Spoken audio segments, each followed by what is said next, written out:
اور عتیب نے پہلی بار اس کا نام سنا۔ وہ تو اس کے لیے شین تھی، الف کی شین۔ وہ اپنی بات ختم کر کے اس کے بولنے کی منتظر تھی۔ عتیب اپنے اندر کی دنیا سے کمرے میں واپس لوٹا۔ اسے کوئی کام کرنا تھا، نہ نوکری۔ اسے ڈگری نہیں چاہیے تھی، اس کا کوئی ہدف نہیں تھا سوائے اس کے کہ وہ بنا مقصد زندگی میں خوش رہنا چاہتی تھی، لیکن وہ کتابیں بہت پڑھتی تھی اور اس وقت ملک کے صف اول کے ادبی ادارے کی طرف سے آئی تھی، تو کوئی تعجب کی بات نہ تھی اس بات سے انجان کہ جس بیسٹ سیلر ناول کے ترجمے کے لیے وہ یہاں موجود تھی، اس کا مرکزی کردار وہ خود ہے۔ آپ سے مل کر خوشی ہوئی، اس نے انگریزی میں کہا، پورے جذب سے، پورے دل سے۔ آج سے پہلے تک تکلف اور واضح داری نبھانے والا یہ جملہ ہمیشہ رسم ہوتا تھا، مگر اس پل اس کی زندگی کا یہ سب سے بڑا سچ تھا۔ اس کے لیے یہ رسمی جملہ تھا، سو وہ رسمی سے تبسم کے ساتھ مہمان کے لیے رکھی کرسی پر بیٹھ گئی۔ وہ پر اعتماد تو تب بھی ہوا کرتی تھی، لیکن یہ رکھ رکھاؤ، دنیا داری کے تقاضے اسے بھاتے نہیں تھے، یہ سب اسے منظور نہ تھا۔ دوسروں کے لیے یہ زبردستی، یہ بناوٹ، وہ دوسروں کے لیے خود کو ریفائن کرنے کے حق میں نہیں تھی۔ مجھے رادھیکا نے بتایا آپ اس ناول کا ترجمہ نہیں کرنا چاہتے، اس کی کوئی خاص وجہ؟ عتیب اندر مچی ہلچل کو مطمئن کرتے ہوئے مستعد ہوا، لیکن اب لاکھ کوشش کے باوجود وہ رسمی اور پیشہ ورانہ انداز نہیں اپنا رہا تھا۔ چونکہ یہ میرا پہلا ناول تھا، میرے لیے خاص ہے، اور مجھے نہیں اعتبار کہ کوئی ترجمہ کرتے ہوئے اس کی روح تک پہنچ پائے گا یا انصاف کر پائے گا، اور اس پر فلم بن جانے کے بعد لوگ پڑھنے کے بجائے فلم ہی دیکھیں گے۔ وہ اسے دیکھتے ہوئے گویا ہوا۔ دوسرا اعتراض تو ہونا نہیں چاہیے، اس نے کہا۔ اسے تھا بھی نہیں، اس نے بس کہہ دیا تھا۔ دنیا میں کتنے ہی ناولز ہیں جن پر فلمیں اور سیریز بن چکی ہیں، لیکن ان کے نئے ایڈیشنز اب بھی شائع ہوتے ہیں۔ رہی پہلی بات تو یہ تحفظات تو ہر تخلیق کار کو ہوتے ہیں۔ وہ ہلکے سے مسکرائی اور ٹیبلٹ آن کیا۔ کچھ اقتصابات کا ترجمہ آپ کو ای میل کر رہی ہوں، آپ دیکھ لیں پھر رائے دیں۔ اس کی انگلیاں ٹیپ کی اسکرین پر متحرک تھیں۔ اگر یہ ناول پڑھ چکی ہے تو اس کا دل بری طرح دھڑکا۔ تو کیا وہ وقت آ گیا ہے؟ اس نے ای میل بھیجنے کے بعد سر اوپر اٹھایا تو وہ اپنے لیپ ٹاپ کی طرف متوجہ ہوا۔ چہرے سے لگ تو نہیں رہا کہ اسے ناول پڑھنے کے بعد کچھ یاد آیا ہے۔ سینے کا شور اداسی میں ڈھل گیا۔ آپ مکمل نہیں ہوتے اور یہ ادھورا پن عزیز تر ہوتا ہے۔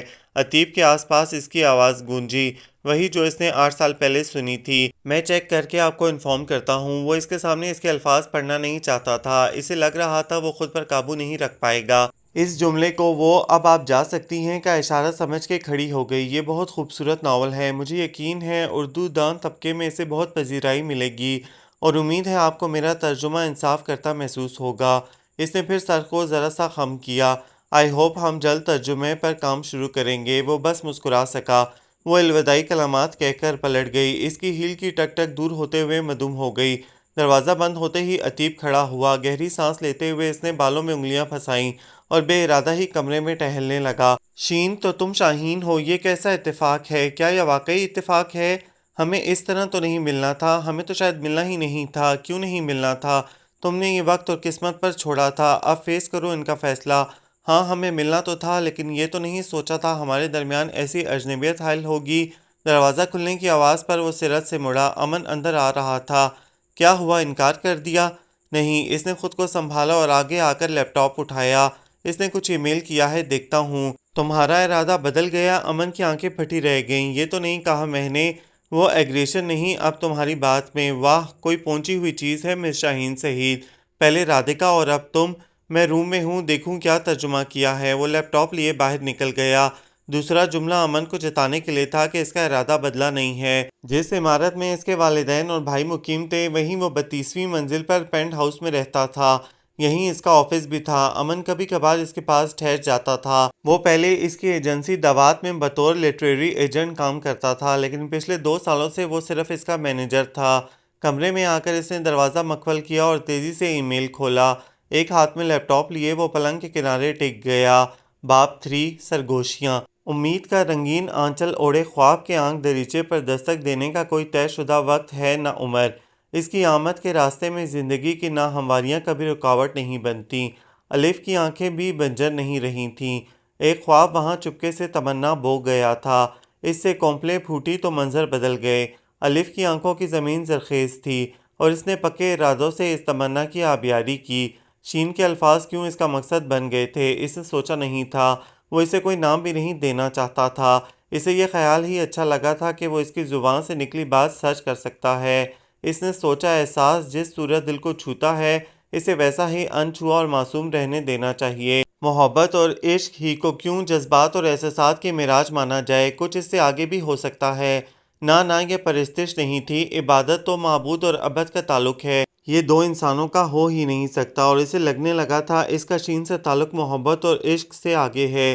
یہ خیال ہی اسے گدگدا رہا تھا کہ وہ اس احساس کے لیے آدم تھا، یعنی پہلا انسان۔ ادیب نے 2 بار پڑھا۔ اس کے الفاظ پڑھ کر اس وقت وہ انہی احساسات سے دوچار تھا جن سے یہ سب پہلی بار لکھتے وقت ہوا تھا۔ کیا وہ واقعی سب بھول گئی ہے؟ یہ ممکن ہے؟ سوچتے ہوئے اس نے دوسرا اقتباس پڑھنا شروع کیا۔ محبت ایک لمحہ ہے، ایک نام ہے، ایک چہرہ، اور وہ مجھے لمحہ مل گیا تھا۔ یہ چہرہ، یہ نام میرے لیے محبت بن گیا تھا۔ اسی پل فیصلہ ہو گیا تھا، میری باقی ماندہ زندگی اسی لمحے میں بسر ہونا تھی۔ یہ ایک لمحہ بڑا سخی تھا، اس لمحے کو میں نے اپنی زندگی کا سب سے قیمتی احساس دان کیا تھا، اور اس نے میرا دل اس قدر بھر دیا کہ پھر گنجائش ہی نہیں بچی۔ چاہت بڑی کانیا ہوتی ہے، اتنی بڑی کائنات سے اسے کچھ لینا دینا نہیں رہ جاتا، سارے تقاضے بس ایک چہرے سے جڑ جاتے ہیں۔ لمحوں میں محبت کا ماہر ہو گیا تھا، لیکن ان سب کا احساس مجھے اس وقت نہیں، بعد میں ہوا تھا، الف نے کہا تھا۔ لیپ ٹاپ ایک طرف رکھ کر وہ بستر پر گر گیا۔ وہ اس وقت اگست 2014 میں پہنچ گیا تھا۔ میں ان دنوں بے حد بیزار تھا۔ بزنس آف اسکول لندن سے ڈگری لے کر لوٹنے کے بعد ڈیڈی مجھے روز اپنے ساتھ دفتر لے جانے لگے تھے۔ میں ہمیشہ سے جانتا تھا کہ ایک وقت آئے گا جب مجھے یہ کرنا ہی ہوگا، مگر اب جب وہ وقت آ گیا تھا تو میں کچھ دن اور اس سے بچنا چاہتا تھا۔ ڈیڈی کی فارماسیوٹیکل کمپنی تھی جو ان کے دادا نے شروع کی تھی، اور اب وہ ملک کی پہلی 10 فارما کمپنیوں میں شمار ہوتی تھی۔ سچ تو یہ تھا کہ مجھے ان سب میں دلچسپی نہیں تھی، لیکن اس کے علاوہ کیا کرنا چاہیے یہ بھی سمجھ میں نہیں آتا تھا کہ میں آج تک یہ فیصلہ ہی نہیں کر پایا تھا کہ میری دلچسپی کس چیز میں ہے۔ ایسے میں بھائی کی جگری دوست دانیال کی شادی کا کارڈ ملا۔ ہمارے فیملی ٹرمز تھے، لیکن میں دانیال کے علاوہ اور کسی کو نہیں جانتا تھا۔ یہ شادی ڈیسٹینیشن ویڈنگ تھی، پورے ہفتے کی تقریب کی ترتیب ڈریس کوڈ اور تھیم کے ساتھ کارڈ میں درج تھی۔ ممی ڈیڈی تو وقت پر شامل ہونے والے تھے، لیکن بھائی ایک ہفتہ پہلے ہی جا رہے تھے۔ آفس سے فرار کے لیے میں بھی ان کے ساتھ ٹنگ گیا۔ دانیال کا تعلق لکھنؤ سے تھا، وہ سب تو 2 پشتوں سے ممبئی میں تھے، لیکن ان کی کافی املاک اب بھی اتر پردیش اور اس کے آس پاس کے علاقوں میں تھیں۔ رسکن بانڈ کے مسوری کے قریب کہیں پہاڑوں کے بیچ ان کی حویلی تھی۔ شادی وہیں تھی، ہمالیہ کے دامن میں۔ ممبئی سے دہرادون ایئرپورٹ پر اترنے کے بعد سڑک سے ایک لمبا اور تھکا دینے والا سفر کر کے ہم وہاں پہنچے تھے۔ یہ پورا علاقہ دانیال کی فیملی کی ملکیت تھا۔ گیٹ سے اندر داخل ہونے کے 5 منٹ بعد ہماری کار عمارت کے سامنے رکی تھی۔ حویلی کیا تھی؟ وہ 3 منزلہ محل تھا۔ دور دور تک کوئی اور گھر یا بستی نہیں تھی۔ اسے ہیریٹیج ہوٹل میں تبدیل کیوں نہیں کر دیتے؟ بھائی نے دیکھتے ہی دانیال سے کہا۔ ان کا دماغ بڑا بنیا قسم کا تھا۔ دادی کو جانتے تو ہو تم، وہ نہیں کرنے دیتی۔ وہ اب بھی سال کے چند مہینے یہاں سپینڈ کرتی ہیں، کہتی ہیں میرے مرنے کے بعد جو چاہے کرنا۔ وہ ایموشنلی اٹیچڈ ہیں اس جگہ سے۔ ذرا اپنی یہ رائے پیش کرنا ان کے سامنے، پھر خود سمجھ جاؤ گے۔ دانیال نے کہا۔ واؤ، عام دنوں میں تو یہ ہارر فلم کی لوکیشن لگتی ہوگی۔ میں نے 3 منزلہ محل کا جائزہ لیتے ہوئے کہا۔ یہ آزادی سے پہلے تعمیر ہوئی عمارت تھی۔ پتھروں کی دیواریں، اونچے اور وزنی دروازے، پتھریلی روش، محرابیں، فوارے، لان کے درمیان حوض میں 2 ہنسوں کے بڑے سے مجسمے، سب مجھے بڑے حسین اور پراسرار لگے تھے۔ لان کی آرائش اور ہریالی بتا رہی تھی کہ عمارت کا خیال رکھا جاتا ہے۔ دادا کے 2 چاچا اور تھے جو پارٹیشن کے دوران پاکستان چلے گئے تھے۔ گریٹ گرینڈ ڈیڈ نہیں گئے، اور ان 2 بھائیوں کی پراپرٹیز بھی ان کے حصے میں آئیں، سو وہ اس وقت اس علاقے میں سب سے امیر اور پاورفل انسان تھے۔ دانیال انہیں اپنے خاندان کی تاریخ بتا رہا تھا۔ زیادہ تر پراپرٹیز کمرشل بزنس میں بدل گئی ہیں، لیکن دادی اس حویلی کو بزنس بنانے کی اجازت نہیں دیتی ہیں۔ شام ہو چکی تھی اور سفر کی تھکان بھی تھی، اس لیے میں کھانے کے بعد کمرے میں آ کر سو گیا۔ باقی سب دیر رات تک جاگتے رہے تھے۔ مجھے ہمیشہ ملگجے اندھیرے کا اجلے دن میں ڈھلنے کا سفر بڑا دل فریب لگتا تھا۔ اس تغیر کو اپنی آنکھوں سے دیکھنے کی خواہش میں کمرے سے باہر نکلا تھا۔ یہاں طلوع آفتاب جلد ہوتا تھا۔ میرا ارادہ باہر کھلی جگہ سے سن رائز دیکھنا اور پرندوں کی آواز میں موسیقی سنتے ہوئے کتاب پڑھنے کا تھا۔ لمبی سی راہداری کے دونوں طرف کمرے تھے۔ زیادہ مہمان اوپر رکے تھے، نیچے رہائشی کمرے کم تھے۔ یہاں ایک بڑا ہال اور کھانے کا کمرہ تھا۔ راہداری کے آخری سرے پر کھلے صحن میں اوپر جاتا زینہ دیکھ کر میں لان میں جانے کے بجائے اوپر چلا آیا۔ پہلی منزل پر کمروں کے علاوہ دائیں طرف بڑا سا دروازہ تھا، یہاں بھی شاید ہال تھا۔ میں زینے چڑھتا اوپر آیا۔ دوسری منزل پر بھی خاموشی تھی، یہاں بھی سب سو رہے تھے۔ تیسری منزل استعمال میں نہیں تھی، صاف صفائی کی گئی تھی لیکن وہاں کوئی ٹھہرا نہیں تھا۔ میں چھت پر آیا، چھت بھی کسی میدان سے کم نہ تھی۔ گھوم کر چاروں طرف نظر ڈالتے ہوئے میں عمارت کے پیچھے کا منظر دیکھ کر مبہوت رہ گیا۔ ویسے تو چاروں طرف ہی پہاڑی سلسلہ تھا، لیکن عقب میں وہ کچھ قریب تھے۔ سرمئی سے اجالے میں تاج کی طرح ان کے سر پر تیرتے سفید مخملی ابر کے ٹکڑے جہاں انہیں نرم دل، مہربان اور شفیق بزرگ کا تاثر دے رہے تھے جس نے اپنی باہوں کے گھیرے میں حویلی کو قید کر رکھا ہے۔ ساتھ ہی ان کی وسعت اور جسامت اس قدر مغلوب کر دینے والی تھی کہ دوسرے پل ایسا لگا جیسے وہ اس حویلی کے دربان ہیں جو اونچائی سے نگاہ رکھے ہیں، یا وہ محافظ دستہ جو حویلی کو ہر سرد و گرم اور دشمن سے بچانے کے لیے اسے اپنے گھیرے میں لیے کھڑا ہے۔ جس نے بھی تعمیر کے لیے جگہ کا انتخاب کیا تھا، میں نے اسے دل ہی دل میں داد دی۔ پہاڑوں کی بناوٹ، ان کے نشیب و فراز اور آسمان کو چھوتی ان کی چوٹیاں کبھی اتنی دلکش نہیں لگی تھیں جتنی اس وقت محسوس ہو رہی تھیں۔ میں چلتا ہوا دیوار تک آیا۔ یہ دیوار بھی چھت کے کنارے والی عام حفاظتی دیوار نہیں تھی۔ درمیانی حصے کی اونچائی تقریباً 3.5 یا 4 فٹ ہوگی اور دائیں بائیں طرف کا حصہ اس سے اونچا تھا، شاید 10-12 فٹ زیادہ، اور یہ اضافی حصہ ترچھے لگے پتھروں کا چیک بورڈ سا تھا۔ 2 پتھروں کے بعد ایک پتھر کی جگہ خالی تھی، اس طرح کہ وہاں چھوٹی محرابی کھڑکی سی بن گئی تھی۔ میں نے ہاتھ میں پکڑا لی چائلڈ کا ناول نیور گو بیک نیچے رکھا اور ٹریک پینٹ کی جیب سے فون نکال کر تصویریں بنانے لگا۔ نیچے جھانکا تو وہاں دوسری منزل کے پچھلے حصے کی چھت تھی۔ یہ زیادہ چوڑی نہیں تھی۔ تیسری منزل کی چھت کے مقابلے میں یہ بس ایک پتلی سی پٹی تھی۔ اس کے اختتام پر بھی 3-3.5 فٹ کی حفاظتی دیوار تھی۔ اس کی سیڑھیاں بھی الگ عمارت کے عقب سے تھیں۔ پہلی اور دوسری منزل کا یہ پچھلا حصہ شاید باورچی خانہ تھا یا ملازموں کے زیر استعمال تھا۔ وہاں ایک پرانی کرسی اور عمر رسیدہ سی تپائی بھی رکھی تھی، شاید یہاں کے ملازمین چھت پر آتے جاتے ہوں گے۔ یہاں بھی ایک کرسی کی ضرورت ہے، میں نے سوچا۔ پہاڑوں کی اوٹ سے نمودار ہوتے سورج کے ساتھ مطالعے کا اپنا ہی چارم ہے۔ فون واپس جیب میں رکھ کر میں اتنی کھڑکیوں والی دیوار کی بناوٹ کا ستائشی معائنہ کر رہا تھا کہ دوسری منزل کی چھت پر آہٹ ہوئی۔ میں نے کھڑکی سے نیچے دیکھا، سیڑھیوں سے چھت پر آ رہی وہ لڑکی پاجامے اور پوری آستینوں والے شرٹ پر مشتمل نائٹ سوٹ میں ملبوس تھی، جس کی گلابی زمین پر بنی سیاہ تتلیوں کا خاکہ یہاں سے بھی واضح تھا۔ سیاہ بالوں سے پشت ڈھکی تھی۔ اس کا بھرا بھرا چہرہ ابھی ابھی رخصت ہوئی نیند کی خمازی کر رہا تھا۔ سورج ابھی اپنی کھو سے نکلا نہیں تھا، لیکن اس نے انگڑائی لے کر اپنی کرنیں آگے بھیج دی تھیں۔ ان کی سنہری روشنی میں وہ صورت بھی سنہری ہو رہی تھی۔ اس کے ہاتھ میں شاید موبائل تھا۔ وہ آگے دیوار کے پاس جا کر کھڑی ہو گئی۔ وہ بھی میری طرح سامنے کا منظر دیکھ کر مبہوت تھی۔ اس نے بھی میری طرح بہت ساری تصویریں کھینچیں۔ میں ابھی سوچ رہا تھا اسے متوجہ کروں، آواز دے کر بات شروع کروں کہ اس کی آواز ابھری۔ 2 اگست 5:30 مارننگ، حویلی آغا جان۔ میں نے متوجہ کرنے کا ارادہ ملتوی کر دیا۔ میری ڈیجیٹل ڈائری کا پہلا دن۔ کل دوپہر ہم یہاں فیضان انکل کے بیٹے اور داؤد انکل کی بیٹی کی شادی کے لیے آئے ہیں۔ سب ہیں، پاس اور قریب کے رشتہ دار اور دوست احباب۔ بس جن کا پیسہ خرچ ہو رہا ہے وہ اس کی بھرپائی میں لگے ہیں، یعنی دونوں انکل نکاح سے ایک دن پہلے آئیں گے۔ ظاہر ہے میری دلچسپی بڑھ گئی تھی۔ میں سب بھول کر پوری طرح ادھر متوجہ تھا۔ بڑی دادی ابھی تک بہت خوش ہیں کہ حویلی میں شادی ہو رہی ہے، لیکن جب بیچلرز پارٹی، برائیڈل شاور، مہندی اور سنگیت جیسی خرافات ہوں گی تو کاش میں ان کے ریئیکشن کی ویڈیو بنا سکوں یا ان کا انٹرویو ہی لے لوں۔ تو خاندان کی روایت کو بکھرتا دیکھ کر بقول آپ کے اس بے حیائی کے بیچ کیسا محسوس کر رہی ہیں آپ؟ اس نے نیوز اینکروں کے انداز میں کہا تھا۔ وہ پیچھے مڑی اور چلتے ہوئے کرسی پر آ کر بیٹھ گئی۔ فون اس نے ہاتھ میں یوں پکڑ رکھا تھا کہ مائکرو فون کا رخ منہ کی طرف تھا۔ وہ ریکارڈ کر رہی تھی۔ یہ جگہ مجھے پسند آئی۔ کل شام یہاں چھت پر آتے ہی میں نے سوچا کاش میں ہمیشہ کے لیے یہاں رہ سکتی۔ یہ حویلی، یہ چھت، ڈھیر ساری کتابیں، فرائض اور میں۔ کوئی دھاڑ سے دروازہ کھل کر کمرے میں نہ آئے۔ نہ صبح کالج جانے کی فکر، نہ لوگوں کے چہرے، نہ باتیں، نہ سوال۔ Ideal life. ابھی کل ہی روبی آنٹی نے دیکھتے ہی کہا، شادی میں آئی ہو، بال ہی ڈائی کر لیتی۔ اس نے ان آنٹی کے لہجے کی نقل کرتے ہوئے جملہ ادا کیا تھا۔ میں نے بھی پوچھ لیا، تو کیا واپس چلی جاؤں؟ گناہ تو نہیں ہوگا اوریجنل رنگ سے شرکت کر لوں تو؟ بس ماما نے وہیں لکھنوی انداز میں عزت افزائی کر دی۔ خیر یہ تو شروعات ہے۔ ویسے مجھے لگتا ہے ماما اب میرا موقف سمجھنے لگی ہیں کہ میں میک اپ کروں گی، بال بھی ڈائے ہوں گے، ڈیزائنر پیس بھی پہنوں گی، لیکن اس وقت جب میرا دل چاہے گا، اس لیے نہیں کہ باقی دنیا کر رہی ہے۔ دوسرے یہ ایکسپیکٹ کرتے ہیں، یہ فلاں فنکشن کے لیے لازمی ہے، بلا بلا بلا۔ Thank you. اس نے چہرہ آسمان کی سمت کیا۔ اتنی انڈرسٹینڈنگ اماں دینے کے لیے۔ کچھ دیر رک کر اس نے شاید اگلی بات سوچی۔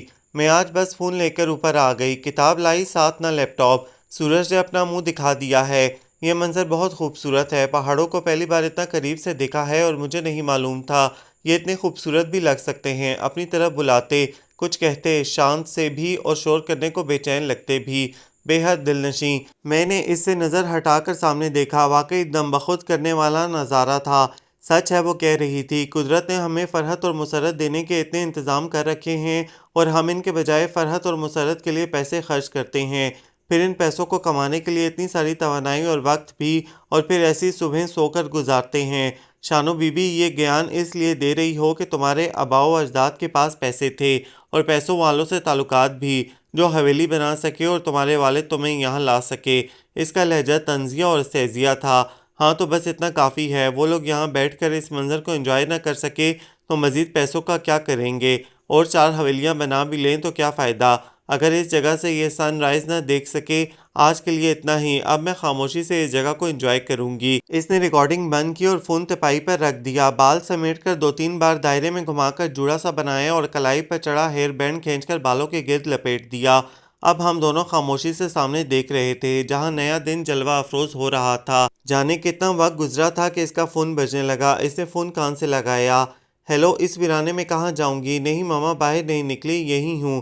ہاں، بلڈنگ میں ہی۔ آپ سو جائیں۔ اوکے اوکے، آ رہی ہوں۔ بات ختم کر کے وہ کھڑی ہو گئی۔ پلٹ کر سیڑھیوں کی طرف جاتے ہوئے اس نے سر اٹھا کر اوپر دیکھا اور کسی کی موجودگی سے باخبر ہوئے بنا ہی سیڑھیاں اتر گئی۔ میں اونچی دیوار سے ہٹ کر درمیانے حصے میں آیا۔ پتہ نہیں چھپ کر اسے دیکھنا اور سننا غیر اخلاقی حرکت تھی یا غیر ارادی، مگر میں کل دوبارہ یہاں آ کر ارادی اور غیر اخلاقی طور پر پھر یہی کرنے کی ٹھان چکا تھا۔ واپس نیچے آیا تو سب سو رہے تھے۔ ملازم جا کر اپنے کاموں سے لگ چکے تھے۔ شادی کے انتظامات پروفیشنل ایونٹ مینجمنٹ فرم کے سپرد تھے اور یہاں انہی کا عملہ مستعد تھا۔ ناشتہ، کھانا اور سب کچھ مخلوط ہی تھا۔ چونکہ میرے لیے سب اجنبی تھے، اس لیے میں الگ تھلگ پڑ گیا تھا۔ صبح والی اتفاقی ملاقات نہ ہوئی ہوتی تو میں گھلنے ملنے کی اور دوستی کرنے کی کوشش کرتا، لیکن اب مجھے ایک جستجو لاحق تھی۔ مجھے فرصت تھی نہ اکتاہٹ کا احساس تھا۔ میری نظریں اسی کی تلاش میں تھیں۔ ناشتے کے وقت وہ سب سے پہلے آئی تھی۔ اس وقت میں دور بیٹھا اخبار دیکھ رہا تھا۔ اس نے ہلکے زرد رنگ کا کرتا اور ٹراؤزر پہن رکھا تھا، سفید دوپٹہ گلے میں تھا، گیلے بال کھلے تھے۔ اس وقت اس کے کان میں بڑی سی بالیاں تھیں جو صبح نہیں تھیں۔ وہ ادھر ادھر دیکھے بنا ایک کرسی پر بیٹھ گئی تھی۔ انتخاب مشکل بنانے والے ڈھیروں لوازمات میں سے اس نے ایک ابلا انڈا پلیٹ میں رکھا، اسے کھایا، پھر ٹوسٹ پر مکھن لگا کر اس کے ساتھ چائے پی اور اٹھتے ہوئے سیب ساتھ لے گئی تھی۔ میری طرف کیا، اس نے ادھر ادھر اور کسی کو بھی نہیں دیکھا تھا۔ میں دیگر لڑکوں کے ساتھ ساری دوپہر حویلی سے باہر تھا۔ اس کے بعد وہ مجھے شام میں نظر آئی۔ اس وقت کوئی تقریب تھی، سب تیار شیار تھے، لیکن وہ اسی صبح والی حلیے میں تھی۔ کچھ دیر بعد اس نے اپنی جگہ سے کسی خاتون کو اس کے سر پر پہنچ کر اسے تادیبی انداز میں کچھ کہتے دیکھا۔ آخر وہ ہاتھ اٹھا کر سلجھو انداز میں کچھ کہتی چلی گئی، جیسے صبح کہا تھا، اوکے اوکے، آ رہی ہوں۔ وہ خاتون شاید اس کی والدہ تھیں۔ کچھ دیر بعد وہ واپس آئی تو لباس تبدیل تھا۔ کریم کلر کی فراک اور چوڑی دار پر اس سے سنبھل نہیں رہا ایسا طویل و عریض گہرا سبز دوپٹہ تھا، جس پر ٹنکے موتی، نگینے، زری اور جانے کیا کیا دور سے جھلمل کر رہے تھے۔ اس کی ساری تیاری لپسٹک اور کھلے بال تھے۔ اس نے حال میں آ کر کسی کو تلاش کیا اور پھر سب کو چیرتی ان کی طرف بڑھی۔ وہ وہی خاتون یعنی اس کی ماما تھیں، جنہیں وہ ان کے حکم کی تعمیل کا ثبوت دینے گئی تھی۔ اس کے بعد وہ ایک گوشہ پکڑ کر بیٹھ گئی اور میں جانتا تھا وہ سب کو دیکھ کر مزے لے رہی ہے۔ مجھے اس کی نگاہوں کے ساتھ سفر کرتے ہوئے حال میں اس کی ہر مسکراہٹ، ماتھے کی تیوری، ہونٹوں کی جنبش، زیر لب تبسم کی وجہ کھوجنے میں مزہ آ رہا تھا۔ اسے میری مسلسل نظروں کا احساس شاید اس لیے بھی نہیں ہو رہا تھا کہ اسے آس پاس کی پرواہ نہیں تھی۔ اس کی اپنی دنیا تھی اور وہ اس میں گم تھی۔ وہ لا علم تھی کہ کوئی اور بھی اس کی دنیا میں شامل ہو گیا ہے۔ گاہے گاہے کوئی اس کے پاس آ کر بیٹھتا اور باتیں کر لیتا تھا۔ ایسا نہیں تھا کہ وہ نک چڑی یا مغرور قسم کی لگ رہی تھی، جو میں بدمزگی یا بے عزتی کے خدشے سے اس کے پاس جانے سے کتراتا، یا میں شرمیلا تھا جو اسے اپروچ کرتے ہوئے جھجکتا، بلکہ سچ یہ تھا کہ مجھے اسے یوں دور سے دیکھنا اچھا لگ رہا تھا۔ وہ دلچسپ کتاب تھی جسے میں ورق پڑھ رہا تھا۔ نئے صفحے پر کیا سرپرائز ہوگا، یہ خیال مجھے جلد بازی سے روک رہا تھا، اور اسے جاننے کا تجسس بڑا دلچسپ تھا۔ آہستہ آہستہ لفظ لفظ کو اندر اتارتے ہوئے پڑھنا مجھے ہمیشہ پسند تھا۔ اگلی صبح اوپر جاتے ہوئے میں نے تیاری کی تھی، تیسری منزل سے ایک سٹول ساتھ لے لیا تھا اور فون سائلنٹ موڈ پر تھا۔ میرے ہاتھ میں کتاب بھی نہیں تھی، آج وہ دیر سے آئی تھی۔ تیزی سے سینے پھلانگ کر وہ دیوار کے پاس بھاگی۔ آج بال ہیئر بینڈ میں قید تھے، کل جیسا ہی شب خوابی کا لباس تھا، مگر رنگ ہلکا پرپل تھا جس پر ذرا گہرے شیڈ کے شاید ننھے ننھے پھول پرنٹ تھے۔ اس نے ہاتھ اٹھا کر فون منہ کے قریب کیا۔ 3 اگست 551 حویلی آغا جان۔ آج مجھے دیر ہو گئی، سورج طلوع ہو چکا ہے اور سامنے کا نظارہ بہت خوبصورت ہے۔ یہ شفق شام کی شفق سے زیادہ پیاری ہوتی ہے، شاید اس لیے کہ وہ ڈوبنے کی سرخی ہوتی ہے اور یہ ابھرنے کے رنگ۔ اسے دیکھ کر روح تازہ دم ہو جاتی ہے، دل میں یوں ہی اچھے گمان اور امیدیں جاگ اٹھتی ہیں، جیسے ابھی میرا کل رات سے آف موڈ ٹھیک ہو گیا ہے۔ کچھ دیر ٹھہر کر وہ پلٹ کر کرسی پر بیٹھ گئی۔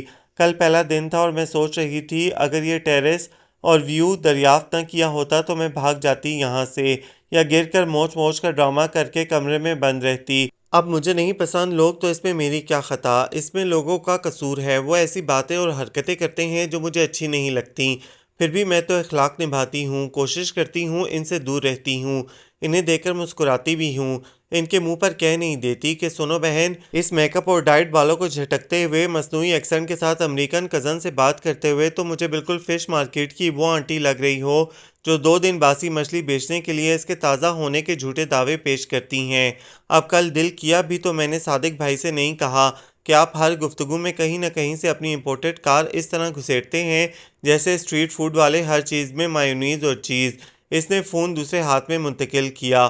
مجھ سے زیادہ تہذیب و تمیز والا دور دور تک کوئی نہیں۔ پھر بھی کل آپ ہی کہہ رہی تھیں تم آدم معزار اور ایل مینڈ ہو گئی ہو۔ اب انہیں کون بتائے یہ آدم اسپیشلی اس گھر کے آدم ذات تو میری تفریح اور دلچسپی کا سامان ہیں۔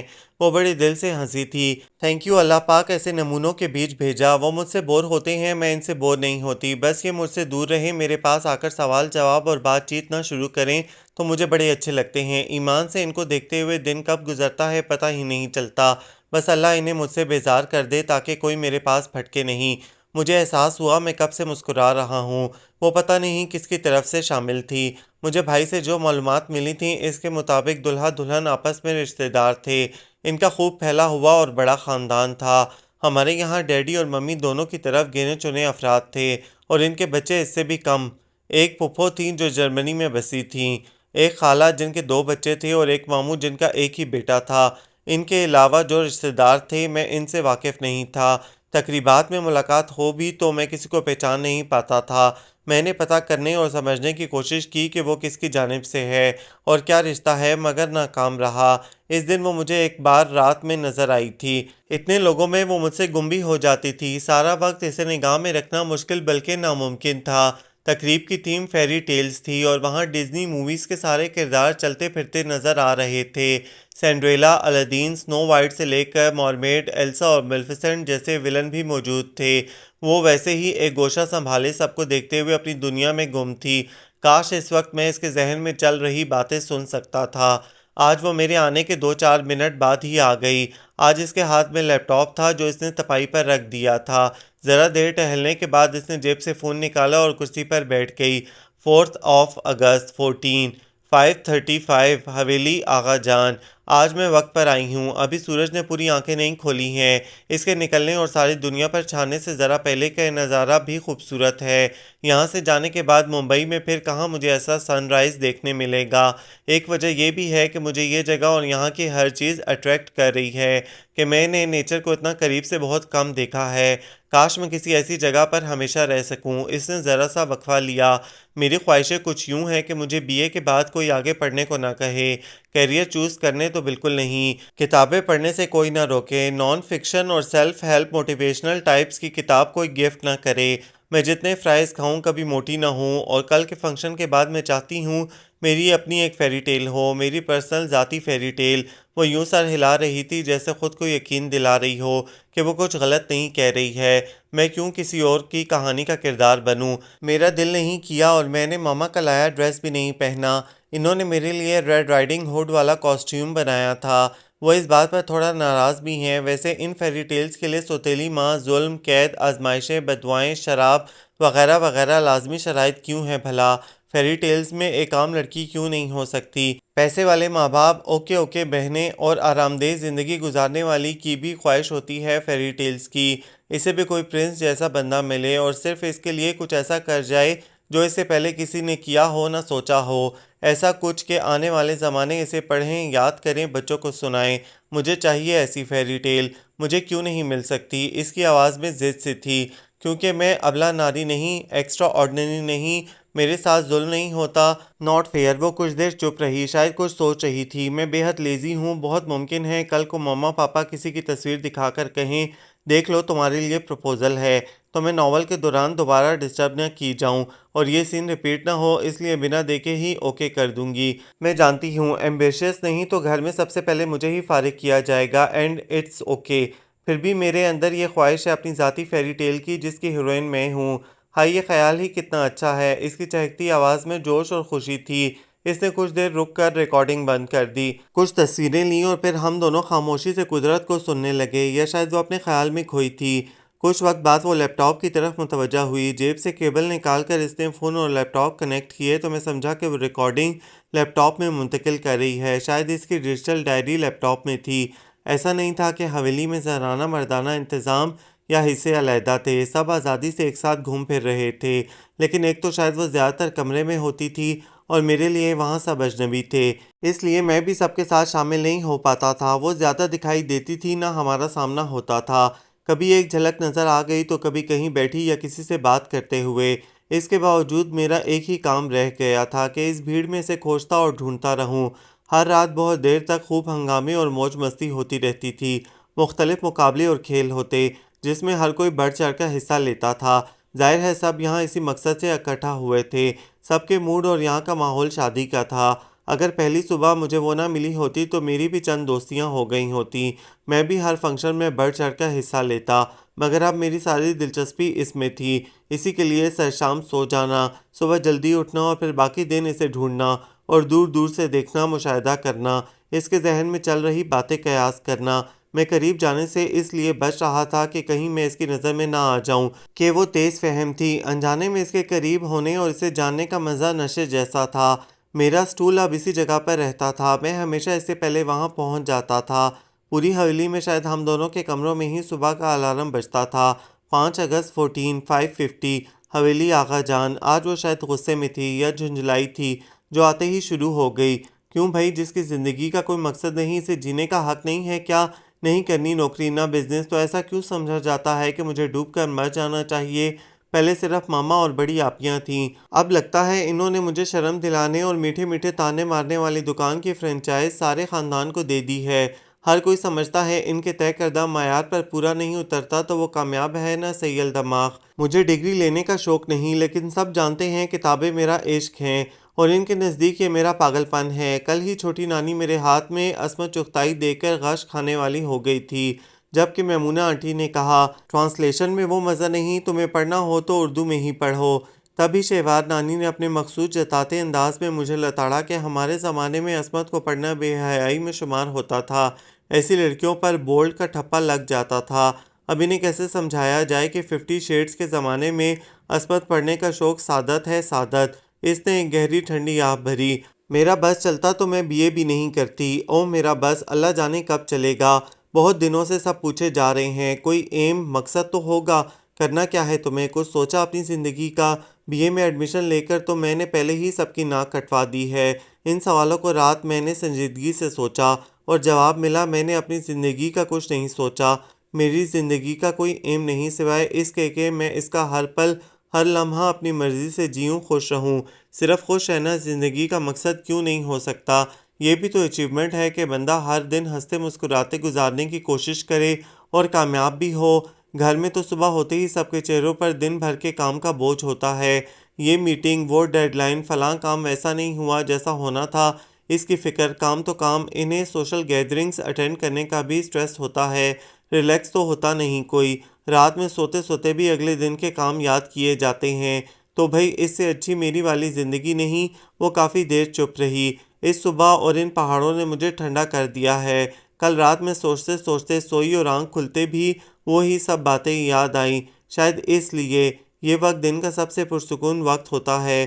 مگر دنیا میں الو زیادہ ہیں۔ سورج مجھے دیکھ رہا ہے اور یہ صبح بھی خوبصورت ہے، الحمدللہ۔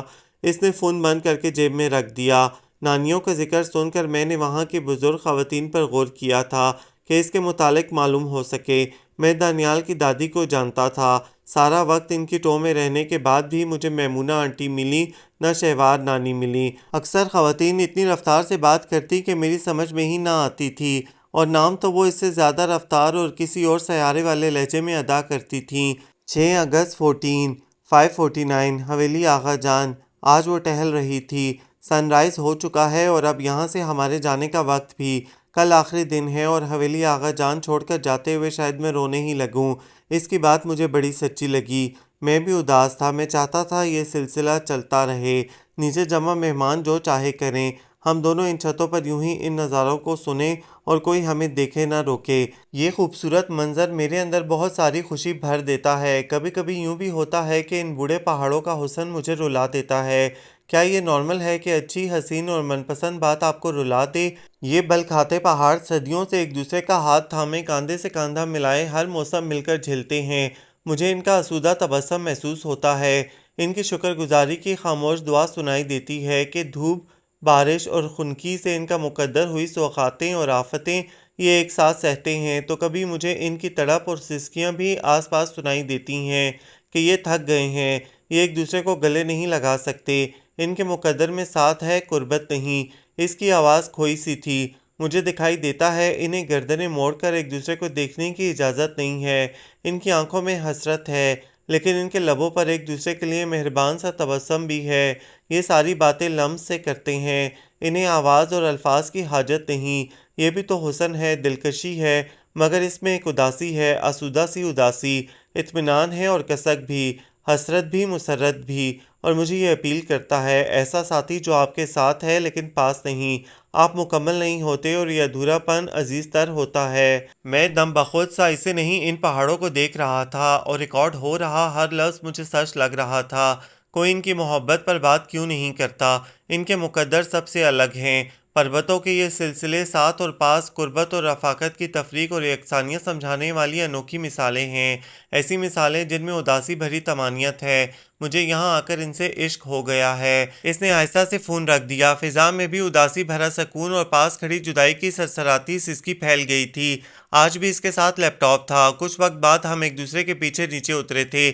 اتنی جلدی وہاں ملازمین اور ہم دونوں ہی جاگتے تھے، لیکن چھت سے آنے کے بعد وہ اپنے کمرے میں بند ہو جاتی اور میں جاگنگ، رننگ کے لیے باہر چلا جاتا تھا۔ واپس آتا تب تک چند بزرگ ناشتے کی میز پر موجود ہوتے تھے۔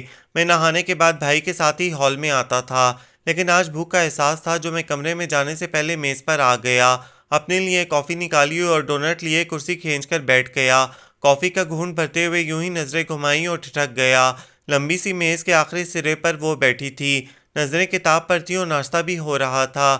بھوک کے باوجود میری رفتار کم ہو گئی۔ پہلے کھا لو، ایک آنٹی نے پیچھے سے اس کی پشت پر ہاتھ مارتے ہوئے کہا۔ کتاب کہاں بھاگ رہی ہے؟ اس نے پلٹ کر دیکھا۔ کتاب کے ساتھ یہ بدمزہ چائے حلق کے نیچے اتر جاتی ہے آنٹی، بالکل بھی اچھی چائے نہیں بناتے یہ، سوری لیکن یہ سچ ہے۔ میز پر سینڈوچز کی ٹرے رکھ رہے بیرے کو دیکھ کر اس نے اس حق گوئی کے لیے معذرت بھی کر لی۔ شادی کے گھر میں کون کتاب پڑھتا ہے؟ اس جملے میں مقابل کو شرمندہ کرنے والا طنز تمسخر تھا۔ اس نے اطمینان سے جواب دیا اور چائے کا آخری گھونٹ حلق کے نیچے اتار کر کھڑی ہو گئی۔ سینڈوچز اچھے بناتے ہیں آپ۔ کرسی سے اٹھ کر اس نے آگے جا کر ٹرے سے ایک سینڈوچ اٹھایا۔ ہونگ بنا بہرا اس بار جھجکتے ہوئے مسکرایا۔ شادی کے گھر والے کمرے میں جا کر پڑھتی ہوں آنٹی، شاید یہ کچھ کم آفینسو ہو، وہ عام سے لہجے میں کہتی، سینڈوچ اور کتاب لیے چلی گئی۔ جانے کس پر گئی ہے وہ آنٹی تعصب سے کہتی، کرسی پر بیٹھ گئیں۔ چائے دو ذرا، انہوں نے بہرے کو حکم دیا۔ ویسے کہہ تو صحیح رہی تھی، چائے تم لوگ اچھی نہیں بناتے ہو۔ اب میرا دل بھی بدمزہ چائے چکھنے کو مچلنے لگا تھا جو یہاں میں نے آج تک نہیں پی تھی۔ آج نکاح کا دن تھا، کچھ کی آج رات ہی واپسی تھی۔ ہماری فلائٹ اگلے دن کی تھی جس کے لیے ہمیں صبح یہاں سے نکلنا تھا۔ کل صبح میرا یہاں چھت پر آنا مشکل تھا، اس کا بھی پتہ نہیں تھا کہ وہ کب جانے والی تھی۔ سیڑھیاں چڑھتے ہوئے میں اسے چھت پر اپنا آخری چکر سمجھ رہا تھا۔ مجھے اسے بات کر کے خود کو متعارف کروانا چاہیے یا نہیں، میں مسلسل سوچ رہا تھا لیکن کوئی فیصلہ نہیں کر پایا تھا۔ وہ آئی تو قدم سست تھے، آج اس نے روز کی طرح بھاگتے ہوئے زینے نہیں چڑھے تھے، چہرہ بھی مزہمل تھا۔ آج وہ آگے دیوار کے پاس جانے کے بجائے کرسی پر ہی بیٹھ گئی، جیب سے فون نکالا اور سامنے دیکھتے ہوئے بولنا شروع کیا۔ 7 اگست 14، 5:34 حویلی آغا خان۔ آج آواز میں روز والا جوش نہیں تھا۔ ابھی سورج طلوع نہیں ہوا ہے اور میں رات میں ماما سے وعدہ خلافی کرتے ہوئے آج بھی یہاں موجود ہوں۔ کل دوپہر سے فیور نے پکڑ لیا ہے اور ماما کے نزدیک یہ میرے صبح صبح کمرے سے غائب ہونے کی وجہ سے ہوا ہے۔ ان کے مطابق میں اتنی ٹھنڈ میں لان میں واک کرتی ہوں، اس لیے بیمار ہو گئی ہوں۔ وہ صبح جاگتی تو انہیں پتا ہوتا کہ اس وقت ٹھنڈ نہیں ہوتی، بلکہ موسم بہت بہت ہی خوشگوار اور خوبصورت ہوتا ہے، اور میں روز لان میں نہیں اس چھوٹی ٹیرس پر ہوتی ہوں۔ ویسے حویلی ڈیزائن کرنے والے نے اس کا فرنٹ اس سمت کیوں نہیں رکھا؟ آگے کا سبز میدان اور پھر اس کے آگے کا جنگل بھی ٹھیک ہے، لیکن ان پہاڑوں کا حسن یہ کوئی اور ہی لیول ہے۔ ایسا بھی نہیں کہ یہ پہاڑ بعد میں وہاں آ کر ٹھہرے ہوں۔ جانے کیا لاجک اور وجہ تھی جو انہیں پیچھے کر دیا۔ اس کے بولنے کی رفتار بھی دھیمی تھی۔ کل واپس جانا ہے، پھر وہی بھاگتی دوڑتی زندگی، گاڑیوں کا شور، لوگوں کی باتیں، اور اس نے اور کو لمبا کھینچا، کالج۔ کل میں نے زونا سے کہا تم سب کس بات پر اتراتے ہو؟ ویسے مجھ سے زیادہ یہاں کوئی نہیں پڑھتا، تو اس نے کہا دنیا میں اہمیت ڈگری ہے، علم کی نہیں۔ تو کیا واقعی ایسا ہی ہے؟ وہ کچھ دیر خاموش رہی۔ آج میں اس جگہ کو اور یہاں کی دلکشی کو سنوں گی، اسے محسوس کروں گی، جانے پھر کب آنا ہو یہاں۔ کل ہی نانی کہہ رہی تھیں اتنی لمبی شادی نے تھکا دیا ہے، تو کیا پتا اب کوئی ایسے ایڈونچر کا سوچے گا بھی یا نہیں کہ دور دور تک اس طرح کی یہ پہلی شادی تھی دونوں خاندانوں میں۔ شادی اور فنکشنز تو نہیں، لیکن میں نے اس وقت کو خوب انجوائے کیا، اچھی یادیں اکٹھا کیں، ڈیجیٹل ڈائری سٹارٹ کی۔ حویلی آغا جان کو، اس چھت کو، دور بہت دور کھڑے ان پہاڑوں کو میں ہمیشہ یاد رکھوں گی۔ مجھے ان پہاڑوں سے عشق ہو گیا ہے۔ ان کے بدن پر گزرے زمانوں کی ڈھیروں کہانیاں لکھی ہیں جو میں ساری نہیں پڑھ پائی، انہوں نے بھی ساری نہیں سنائیں۔ اس نے کہتے ہوئے منہ بسورا تھا۔ موقع ملا تو انہیں پڑھنے اور سننے ضرور آؤں گی کہ مجھے کہانیاں اچھی لگتی ہیں۔ ذرا دیر بعد اس نے ریکارڈنگ بند کر کے فون میز پر رکھ دیا۔ میری نظریں آج سامنے پہاڑ اور آسمان کے بجائے اس کے ارد گرد زیادہ تھیں۔ جانے کتنی دیر بعد وہ اٹھ کر کھڑی ہوئی، ذرا دیر آگے دیوار کے پاس رکی، پھر پلٹ کر سیڑھیوں کی طرف بڑھی۔ ادھر جاتے ہوئے اس نے سر اٹھا کر اوپر دیکھا تھا۔ وہ اکثر جاتے ہوئے اوپر دیکھا کرتی تھی۔ اس کا چہرہ اور آنکھیں سرخ تھیں۔ وہ سیڑھیوں پر غائب ہو گئی اور میں اب تک ملوں یا نہیں اس مخمصے میں ہی تھا۔ نکاح کے وقت بھی شاید اس کی طبیعت ٹھیک نہیں تھی، وہ کچھ دیر کے لیے ہی نظر آئی تھی۔ میں نے دور سے ہی زوم کر کر کے چند تصویریں لی تھیں۔ چونکہ آج ڈیڈی بھی موجود تھے تو وہ مجھے اپنے ساتھ رہنے کا حکم دے چکے تھے۔ میرا سارا وقت ڈیڈی کے بزنس سرکل اور دوستوں سے ملتے ہوئے گزرا۔ اگلی صبح جاتے وقت میں نے بہانے سے 4 چکر اندر کے لگائے تھے، پھر بھی نامراد ہی رہا۔ وہ کہیں دکھائی نہیں دی۔ ممی، ڈیڈی اور بھائی کو اب نکلنے کی جلدی تھی۔ دہرادون ایئرپورٹ یہاں سے 7-8 گھنٹے کا سفر تھا اور ہم پہلے ہی دیر کر چکے تھے۔ ان کے مطابق اب اگر تھوڑا سا اور لیٹ ہوئے تو آگے ہماری فلائٹ چھوٹ سکتی تھی۔ چاروں ناچار مجھے کار میں بیٹھنا پڑا۔ میں نے حویلی نظروں سے اوجھل ہونے تک جانے کتنی بار پلٹ کر دیکھا تھا۔ گھر پہنچ کر میں نے یہ انوکھی اور دلچسپ داستان لکھنا شروع کی۔ وہ 6 دن میرے لیے ایک طویل داستان جیسے تھے۔ میرا یہ انوکھا تجربہ لیپ ٹاپ میں میرے لفظوں میں منتقل ہوتے وقت ہر دن مجھ پر کچھ نیا واضح کرتا تھا۔ میرے پاس اس کی سنی باتیں ہی نہیں تھیں، اس کا فاصلے سے کیا گیا مشاہدہ بھی تھا۔ میری دلچسپی اس میں بڑھتی جا رہی تھی۔ میری زندگی میں اتنی اہم اور خاص جگہ اس سے قبل کسی لڑکی کو حاصل نہیں ہوئی تھی۔ آسان نہیں تھا، پھر بھی محدود معلومات کے سہارے میں نے دانیال کو فون کر کے شانوں کے متعلق پوچھا۔ وہ کسی شانوں کو نہیں جانتے تھے۔ آپ کی کسی کزن یا فیملی فرینڈ میں کسی کا نک نیم ہوگا؟ کسی کا نہیں ہے۔ بھابھی سے پوچھیں، شاید ان کی فیملی میں ہو یا انہیں علم ہو، لیکن وہ بھی کسی شانوں کو نہیں جانتی تھیں۔ اور چوری چھپے بنا اجازت کھینچی گئی تصویر دکھا کر پوچھنا سراسر غلط تھا۔ اس وقت بھی میں شیور نہیں تھا کہ اس کی خیر خبر مل گئی تو میں اس سے ملوں گا یا نہیں۔ میرے شش و پنج نے ہی ہمیں اجنبی رکھا تھا، ورنہ میں کسی بھی پل اس کے پاس جا کر بات کر سکتا تھا۔ وہاں وہ میرے لیے دوری میں دلکشی والا معاملہ تھی۔ اس کی باتیں اور ان پر اپنا تجزیہ اور نظریہ لکھتے وقت کوئی ارادہ تھا، نہ دور دور تک ایسا کوئی گمان تھا، لیکن کئی دن تک لکھتے ہوئے ایک دن اچانک دھیان کے دریچے پر اپنے پر پھڑپڑاتا خیال کا پرندہ آن بیٹھا اور میں لیپ ٹاپ یوں ہی چھوڑ کے ڈیڈی کے پاس دوڑا۔ میرے مطالعے کا شوق دراصل ان کے جینز ہی تھے جو میرے حصے میں آئے تھے۔ وہ ادب کا ذوق و شوق رکھنے والے انسان تھے۔ انہوں نے اپنے زمانے میں اردو فارسی پڑھ رکھی تھی۔ وہ اب بھی رومی کا فارسی کلام پڑھتے تھے۔ انہوں نے بچپن میں قرآن اور عربی کے ساتھ ساتھ ہم دونوں بھائیوں کی اردو تعلیم کا بھی بندوبست کیا تھا، جس کے نتائج مختلف تھے۔ اب حال یہ تھا کہ بھائی حروف تہجی بھی نہیں پہچان سکتے تھے اور میں روانی سے پڑھ اور سمجھ لیتا تھا۔ لکھنا مشکل تھا۔ پتہ نہیں یہ میرے اس کے لیے جذبات تھے، اس کے لیے کچھ کرنے کی خواہش، کوئی بہت گہرا احساس جسے میں اس وقت مکمل سمجھ نہیں پا رہا تھا، یا محض میرا شوق ہے۔ لیکن میں نے ڈیڈی کے سامنے بڑے اعتماد سے کہا تھا، مجھے خود کو پرکھنے اور آزمانے کے لیے صرف 2 سال دیں ڈیڈی، اگر اس دوران میں نے کیریئر بنا لیا، کوئی سگنیفیکنٹ کامیابی حاصل کر لی تو ٹھیک، ورنہ میں سب چھوڑ کر ایمانداری اور سنجیدگی سے بزنس دیکھوں گا۔ انہوں نے میری بات مان لی اور میں نے اے پینڈنگ گڈ بائے لکھنا شروع کی۔ ہر لفظ کے ساتھ وہ میرا حصہ بنتی گئی۔ ناول کے اختتام تک میں نے اسے خود میں سم کر لیا تھا۔ میں جانتا تھا وہ میرا جزو لازم ہے۔ اس کے متعلق لاعلم اور دوری کے باوجود میرے اندر بے چینی بے قراری نہیں تھی، میں بہت پرسکون تھا۔ صرف اچھا لکھنا یا بہت اچھا لکھنا کافی نہیں ہوتا ہے، لیکن پیسہ اور وسائل ہوں تو بہت کچھ، بلکہ سب کچھ آسان ہو جاتا ہے۔ میرے پاس ان دونوں کی کمی نہیں تھی۔ میں نے ملک کی صفِ اول کی لٹریری ایجنسی سے کنسلٹ کیا، ان کا سب سے کامیاب ایجنٹ اور ایڈیٹر منتخب کیا، اور جلد ہی اے پینڈنگ گڈ بائے کا معاہدہ ایک بین الاقوامی اشاعتی ادارے کی مقامی شاخ کے ساتھ طے ہو گیا۔ میں نے ایمانداری سے محنت اور کوشش کی تھی، پھر بھی ناول کو جتنی کامیابی اور پذیرائی ملی اس کا میں نے تصور نہیں کیا۔ یہ سب خواب جیسا تھا۔ ممی، ڈیڈی، بھائی سب خوش تھے۔ یہ ان کے لیے بھی سرپرائز تھا۔ ڈیڈی کو میرے اس فیصلے پر بہت فخر تھا۔ ان کی خوشی ممی اور بھائی سے مختلف تھی۔ ان کی شہرت اور کچھ ایونٹس میں اسپانسرشپ کا بھی کمال تھا کہ میں ہر جگہ نظر آنے لگا۔ اس دور میں مارکیٹنگ، پبلسٹی اور پی آر کامیابی کی سب سے اہم کنجی ہے۔ ان کے سبب سطحی اور اوسط درجے کی چیزیں بھی ریکارڈ توڑ کامیابی حاصل کر لیتی ہیں۔ پھر میرا ناول تو اوسط درجے سے بہتر تھا۔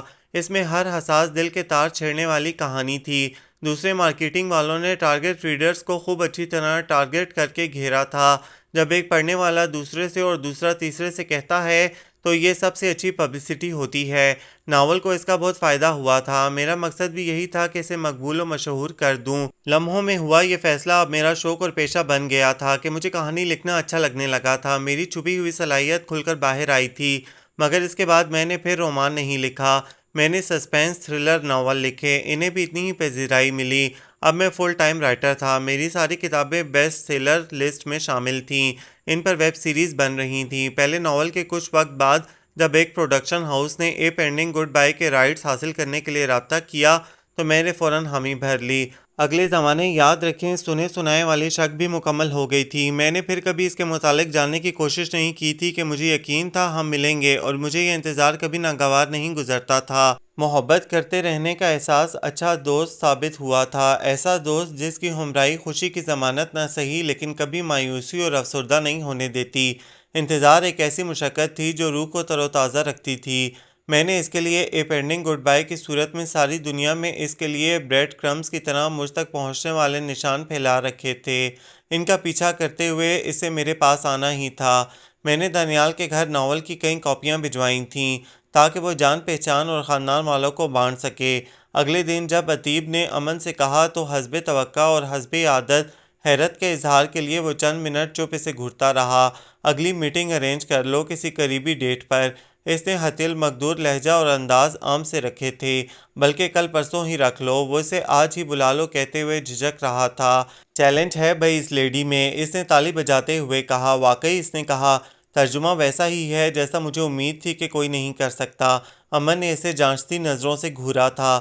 قریبی تاریخ اسے ایک دن بعد ملی۔ وہ آئی، لیکن چونکہ سارے معاملات اور معاہدہ طے ہونا تھا اس لیے اس بار امن بھی ان کے ساتھ شامل تھا۔ جب اس نے کہا کہ وہ پہلے ہی پورے ناول کا ترجمہ کر چکی ہے تو امن کے ساتھ وہ بھی حیران رہ گیا۔ مائنڈ نہ کیجیے گا لیکن آپ کافی سے زیادہ ایفیشینٹ ہیں، امن نے کہا، اور بہت کانفیڈنٹ بھی۔ اس کی نظریں ٹیب پر تھیں، وہ مسکرائی۔ دراصل بطور اردو ٹرانسلیٹر یہ میرا پہلا پروجیکٹ ہے، اس لیے میں نے بہت ریسرچ کے بعد یہ ناول منتخب کیا ہے۔ آپ بھی جانتے ہیں اردو ناولز کی مارکیٹ اتنی بڑی نہیں ہے جتنا انگلش، ہندی یا دیگر لینگویجز کی ہے۔ اس ترجمے کا جتنا امپیکٹ ہوگا میرا کیریئر اتنا بہتر ہوگا، اس لیے میں نے محنت بھی بہت کی ہے۔ میں نے فائل آپ دونوں کو ای میل کی ہے، کوئی مسئلہ یا بات ہو تو ہم پھر ملیں گے۔ اس کا پیشہ ورانہ انداز بڑا سلجھا تھا، وہی چشمہ، وہی ہیل، وہی بیگ، بال اسی انداز میں بندھے تھے، بس آج ہاتھ مکمل سیاہ آستینوں میں چھپے تھے، اور بنگالی کاٹن کی سیاہ ساری زیب تن کیے تھی جس پر چوڑا سا بارڈر سرخ تھا۔ آج عتیب خاموشی سے اسے جانچتا ہی رہا تھا، اس نے زیادہ بات نہیں کی تھی اور امن اس کی جانچتی نظروں کو جانچ رہا تھا۔ اس کے جانے کے بعد وہ اس کا ترجمہ یوں پڑھ رہا تھا جیسے وہ سامنے بیٹھ کر اسے سنا رہی ہو۔ اس نے ناول کے نام کا ترجمہ ادھوری رخصت کیا تھا۔ انہوں نے آج بھی ایک دوسرے کو مخاطب نہیں کیا اور شین پلٹ کر چلی گئی۔ محبت کی یہ داستان کرداروں کی گفتگو کے بنا ہی مکمل ہو گئی تھی۔ الف اور شین نے محبت کو نئے معنی دیے تھے۔ جہاں احساس اور یقین کو اولیت حاصل تھی، باقی سب ثانوی تھا اور وہ ضروری بھی نہیں تھا۔ ان کے لیے ساتھ بھی احساس تھا، قربت بھی اور لمس بھی۔ وہ بچھڑ رہے تھے لیکن ایک دوسرے کو رخصت نہیں کیا تھا۔ انہوں نے وداع کو التوا میں ڈالا تھا، جانے کب تک کے لیے یا شاید ہمیشہ کے لیے۔ الوداع کے بعد سب ختم ہو جاتا ہے، اس کے بعد راستے الگ ہوتے ہیں اور سفر بھی۔ انہوں نے اپنے آخری باب میں راستے ملنے اور سفر جاری رکھنے کے امکانات رکھے تھے۔ رخصت کو کسی اور وقت پر ٹال کر اسے اختتام نہیں بننے دیا تھا۔ الف اپنے سینے پر ہاتھ رکھ کے اسے جاتا دیکھتا رہا۔ وہ نظروں سے اوجھل ہو رہی تھی لیکن اس کا سینہ احساسات سے معمور ہو رہا تھا۔ محبت مکمل تھی، کہانی جاری تھی، اور کردار اکیلے نہیں ادھورے تھے کہ وہ مکمل ہو جاتے تو کہانی ختم ہو جاتی۔ انہیں یہ ادھورا پن وصل سے زیادہ عزیز تھا کہ ان کی کہانی غیر معمولی تھی، یہ وقت کے ساتھ ختم نہیں ہونا تھی، یہ جاری تھی۔ اس نے ترجمے کو ہری جھنڈی دے دی تھی۔ اس نے کچھ معمولی تبدیلیوں اور اصلاح کی نشاندہی کی تھی۔ اسے ایک ہفتے کے لیے لٹریری فیسٹیول میں شرکت کرنا تھی۔ جانے سے پہلے اس نے کئی دفعہ فون میں اس کا نمبر نکالا جو امن سے لیا تھا لیکن کال نہیں کر سکا۔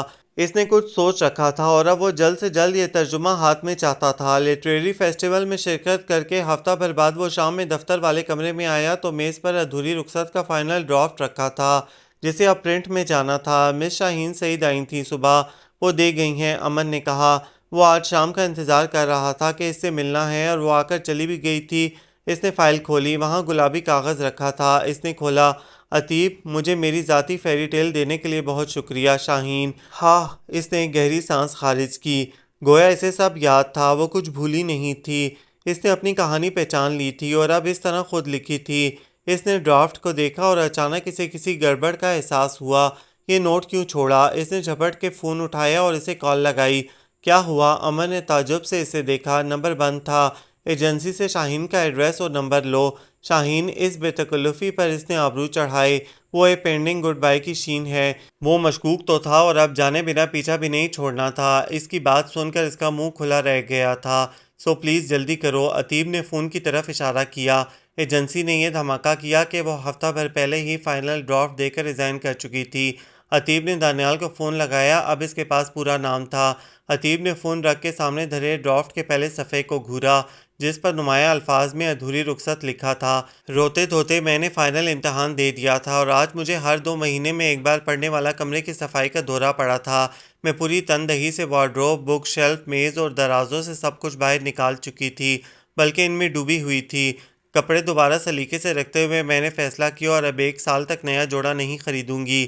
پھر یاد آیا پچھلے صفائی کے دورے میں بھی ایسا ہی کچھ طے کیا تھا اور 4 جوڑے تو سامنے پڑے تھے پہننے کے انتظار میں۔ تھک کے میں نے روحی کو آواز دی اور اسے الماری سونپ کے خود کتابوں کی سمت متوجہ ہو گئی۔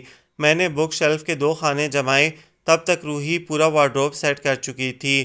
اور کچھ ہیلپ کروں باجی؟ اس نے پوچھا۔ تھوڑے سے فرائز تل دو، میں نے مصروفیت کے درمیان کہا۔ وہ چلی گئی۔ بک شیلف کے بعد میں میز کی طرف آئی تو شام ہو چکی تھی۔ اس دوران فرائز بھی 3 بار ختم ہو گئے تھے۔ میں نے نماز کے لیے بریک لیا اور دوبارہ لگ گئی۔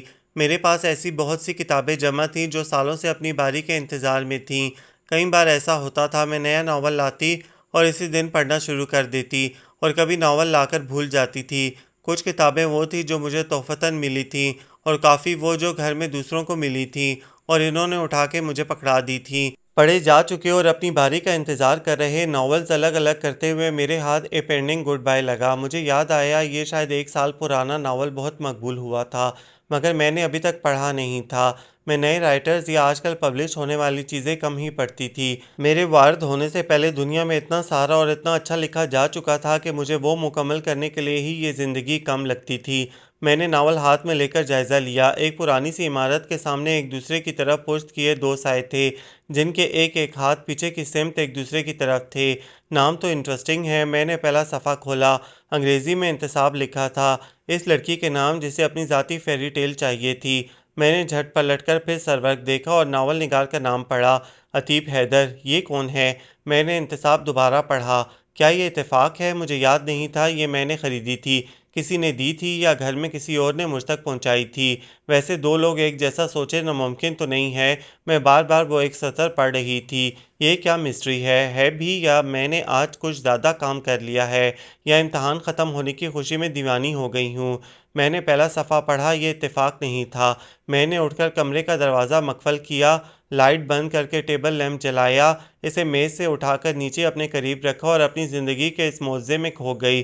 جب میں نے آخری صفحہ ختم کیا تو صبح کے 5 بج چکے تھے۔ ان چند گھنٹوں میں میرے جذبات سارا وقت رولر کوسٹر پر تھے۔ میں روئی، ہنسی، مسکرائی، حیران ہوئی، بے قرار ہوئی، اترائی بھی اور اب ہکا بکا کتاب کو دیکھ رہی تھی۔ کوئی شک نہیں تھا کہ شین الف کی کہانی کی شین میں تھی، لیکن الف کون تھا؟ عتیب کون تھا؟ میں نے حویلی آغا جان کے اپنے قیام کو ذہن میں دہرایا، لیکن مجھے ایسا کوئی شخص یاد نہیں آیا۔ اس نے مجھے کہاں سے سنا؟ اسی چھت پر؟ نہیں، وہاں چھپنے کی جگہ تھی نہ گنجائش۔ کیا نیچے اس کا کمرہ تھا، اس کی کھڑکی تھی یا اوپر والی چھت؟ لیکن وہاں تو کوئی نہیں جاتا تھا۔ بات صرف سننے کی تو نہیں تھی۔ میں نے بند کتاب پر ہاتھ پھیرا۔ دانیال بھائی کی شادی کو بھی اب 2 سال ہو گئے تھے۔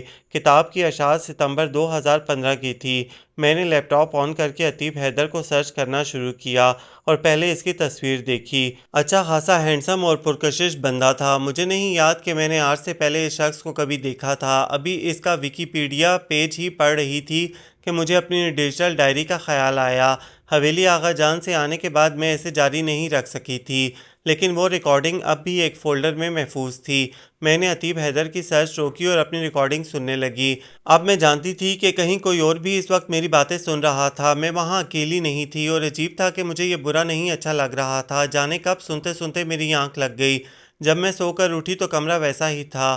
کتابیں اب بھی میرے آس پاس بکھری تھیں اور میں کتابوں کا تکیہ بنائے سو گئی تھی۔ لیپ ٹاپ کھلا تھا، میرے ایئر فون قریب پڑے تھے اور سینے پر اے پینڈنگ گڈ بائی تھی۔ سب سمیٹنے اور جگہ پر رکھنے کے بجائے میں دوبارہ ناول پڑھنے لگی تھی۔ اب میں گاہے گاہے اس کی تصویر بھی دیکھتی جا رہی تھی۔ یہ کہانی 2 کرداروں کی تھی، الف اور شین، جن کی پوری کہانی میں روبرو ملاقات آخر میں ہوئی تھی۔ الف نے شین کو کچھ غیر معمولی حالات میں دیکھا، پیچھا کیا، اسے سنا، سمجھا، پسند کیا اور وہ اس کے لیے خاص ہو گئی، اور پھر اس نے اس کے لیے وہ کیا جو ہرگز عام نہ تھا۔ وہ اس کے لیے اجنبی ہی تھی، کیونکہ انہوں نے ایک دوسرے سے بات کی تھی، نہ وہ ملے تھے، پھر بھی وہ اس کی زندگی کا محور بن گئی۔ الف نے اس کی خواہش پوری کرنے کی ٹھان لی۔ یہ اس کے لیے آسان نہ تھا۔ اس نے اسے اپنا جنون بنایا اور اس کا خواب پورا کیا۔ شین لمبے عرصے تک بے خبر ہی رہی کہ اس کی خواہش، اس کا خواب کوئی اور تکمیل تک پہنچا چکا ہے۔ پھر بالآخر ایک دن اسے علم ہوا کہ اس کا خواب کسی نے مکمل کر دیا ہے، لیکن وہ کون ہے، کہاں ہے، شین نہیں جانتی تھی۔ اس نے بہت تلاش کیا اور ایک دن وہ انجانے میں اس تک پہنچ گئی۔ الف، جس نے ملنا نہ ملنا قسمت پر چھوڑ دیا تھا۔ جب قسمت نے انہیں ملایا تو اس نے شین کو اپنی اصلیت بتائے بنا اجنبیوں کی طرح رخصت ہونے کو چنا کہ وہ چاہتا تھا اس کہانی کا اختتام نہ ہو، دونوں کی تلاش ختم ہو نہ انتظار، وہ ہمیشہ ایک دوسرے کی طرف سفر کرتے رہیں۔ میں درمیان میں لیپ ٹاپ پر ناول اور عتیب حیدر کے متعلق خبریں اور انٹرویو دیکھنے لگتی، کبھی ناول پر تبصرے اور تنقیدیں تو کبھی اپنی ریکارڈنگ سنتی اور ناول میں وہی الفاظ دیکھ کر نئے سرے سے دنگ رہ جاتی۔ جب 2 دن تک کمرے سے باہر نہیں نکلی تو گھر والے پریشان ہو گئے۔ ماما نے کمرے کا حال دیکھا تو ایک بڑا سا لیکچر ملا، لیکن میں کسی اور ہی کیفیت میں تھی۔ اتنا سب کچھ تھا کہ پہلے کیا سوچوں، کس پر غور کروں، کیا نہ کروں، کیا پہلے کروں کیا بعد میں، کچھ سمجھ میں نہیں آ رہا تھا۔ کبھی لگتا کوئی خواب دیکھ رہی ہوں، کبھی لگتا میں پاگل ہونے لگی ہوں۔ میں روز وہ ناول ہاتھ میں لیے سوچتی رہتی، اور اتنے دنوں میں شاید ہی ایسا کوئی نقطہ یا زاویہ بچا تھا جس پر میں نے نہ سوچا ہو۔ میں ہر دن ایک نئے خیال سے الجھتی رہتی۔ ناول، ریکارڈنگ اور عتیب حیدر کے انٹرویو بار بار پڑھنے، سننے اور دیکھنے کے بعد آہستہ آہستہ مجھ پر سب کچھ واضح ہونے لگا۔ پہلی نظر کی محبت یا چند دنوں میں عشق ہو جانا ایسا انوکھا بھی نہیں تھا۔ انوکھا تھا میری خواہش کا پورا کرنا۔ اس کی فیملی، تعلیم، بزنس کے مطابق اس کا یہ منصوبہ تو نہیں ہوگا کہ سب چھوڑ کر وہ ناول لکھے گا۔ کبھی لگتا کہ اسے ناول ہی لکھنا تھا اور میری وجہ سے کہانی مل گئی۔ پھر خیال آتا، نہ کال نہ ملاقات، کیا وہ جانتا بھی ہے میں کون ہوں، کہاں رہتی ہوں؟ اگر اسے یہ سب معلوم ہوتا تو مجھ سے ملنے ضرور آتا، یہ ناول ہی بھیج دیتا۔ وہ مجھے نہیں جانتا تھا، لیکن اب میں تو اسے جان گئی تھی، اس کا ایڈریس بھی جانتی تھی۔ کئی بار میرا دل کیا میں اس کے گھر چلی جاؤں، یہ مشکل نہیں تھا، لیکن پھر ہمت نہیں ہوئی۔ ناول کا اختتام اور تھیم وہی تھی جو میں نے کہا تھا، ادھورا پن عزیز ہوتا ہے، بس اسی سطر پر میں اٹک جاتی تھی۔ میں نے ہر ایک چیز میں اس کا پیغام دیکھنا چاہا، سرورق، الف کا طریقہ کار، انجام اتنا کافی نہیں تھا کہ میں نے انٹرویوز میں بھی اپنے لیے پیغام ڈیکوڈ کرنے کی کوشش شروع کر دی اور کنفیوز ہوتی گئی۔ وہ بہت اچھا بولتا تھا، سحر انگیز آواز میں، اس پر اس کا پراعتماد اور باوقار انداز۔ جب کیمرہ اس کے چہرے پر فوکس ہوتا تو مجھے لگتا وہ مجھ سے مخاطب ہے، جیسے کسی انٹرویو میں اختتام کے بارے میں پوچھا گیا تھا۔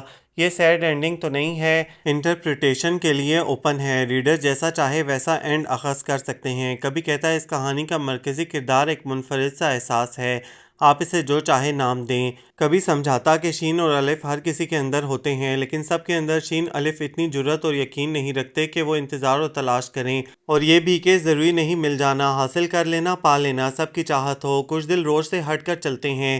میری خواہش فیری ٹیل تھی جو دنیا کہے سنے، اور وہ مجھے مل گئی تھی۔ اب مجھے کیا کرنا چاہیے تھا؟ کیا یہاں کوئی بھی کسی کی بھی خواہش یوں پوری کر دیتا ہے؟ نہیں نا، یہ تو بہت خاص تھا، مجھے بھی کچھ خاص کرنا تھا۔ میں نے لاکھ چاہا، لیکن میں یوں اس حالت میں اس کا سامنا کرنے کے لیے خود کو تیار نہیں کر سکی۔ پھر ایک دن اس کا انٹرویو دیکھتے دیکھتے مجھے اپنے سارے سوالوں کے جواب مل گئے۔ آپ کی سب کتابوں کے تراجم ہو چکے ہیں، نیا ناول دوسری زبان میں ترجمے کے ساتھ ہی ریلیز ہو رہا ہے، لیکن آپ نے اب تک یہ پینڈنگ گڈ بائی کا ترجمہ کیوں نہیں کیا؟ یہ میرا پہلا ناول تھا، میرے لیے بہت خاص اور میرے دل کے بہت قریب ہے۔ میں نے اسے ایک خاص کیفیت میں لکھا تھا، مجھے نہیں لگتا کوئی اور اس طرح اس سے انصاف کر پائے گا جیسے میں نے لکھا ہے۔ یہ ہے تو گھسی پٹی بات، لیکن سچ ہے۔ الفاظ اہم نہیں ہوتے، اہم وہ بات ہے جو ان کے ذریعے کہی جا رہی ہے۔ عبارت میں پر اثر احساس اور کیفیت اسی وقت شامل ہوتے ہیں جب یہ دل کی گہرائی سے خود بخود نکلے ہوں، بنا کسی کوشش کے، جبکہ ترجمے میں شعوری کوشش شامل ہوتی ہے اور الفاظ بے ساختہ نہیں ہوتے، اصل لفظ سے قریب قریب تلاش کیے جاتے ہیں۔ میں نے یہ فیصلہ کیا اور ماما کے پاس پہنچی۔ مجھے آگے پڑھنا ہے، مجھے ماسٹرز کرنا ہے، اس سے پہلے مجھے اردو سیکھنا ہے۔ تم نے گر پڑھ کے بڑی مشکل سے تو یہ 3 سال نکالے ہیں۔ اب ماما، تب میرا کوئی ایم نہیں تھا، اب ہے۔ ان سے اسی رد عمل کی امید تھی مجھے۔ جی، مجھے لٹریچر فیلڈ یعنی پبلشنگ میں کیریئر بنانا ہے۔ اب کہ ان کی آنکھیں پھیل گئیں۔ میرا شوق دیکھتے ہوئے یہ ایسے اچنبھے والی بات بھی نہیں تھی، لیکن وہ رزلٹ کے بعد میری شادی کا ارادہ کر چکی تھی۔ ماما، میں سیریس ہوں، مذاق نہیں کر رہی۔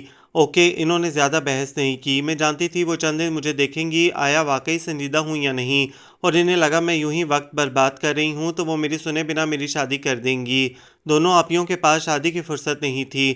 بڑی آپی ماما کے ساتھ ہی بوتیک سنبھالتی تھیں، اور چھوٹی آپی نیشنل انسٹی ٹیوٹ آف ڈیزائننگ سے فارغ ہونے کے بعد اپنی ڈیزائننگ فرم چلا رہی تھیں، اور ایمان سے مجھے نہیں معلوم تھا ان کی فرم کیا ڈیزائن کرتی ہے۔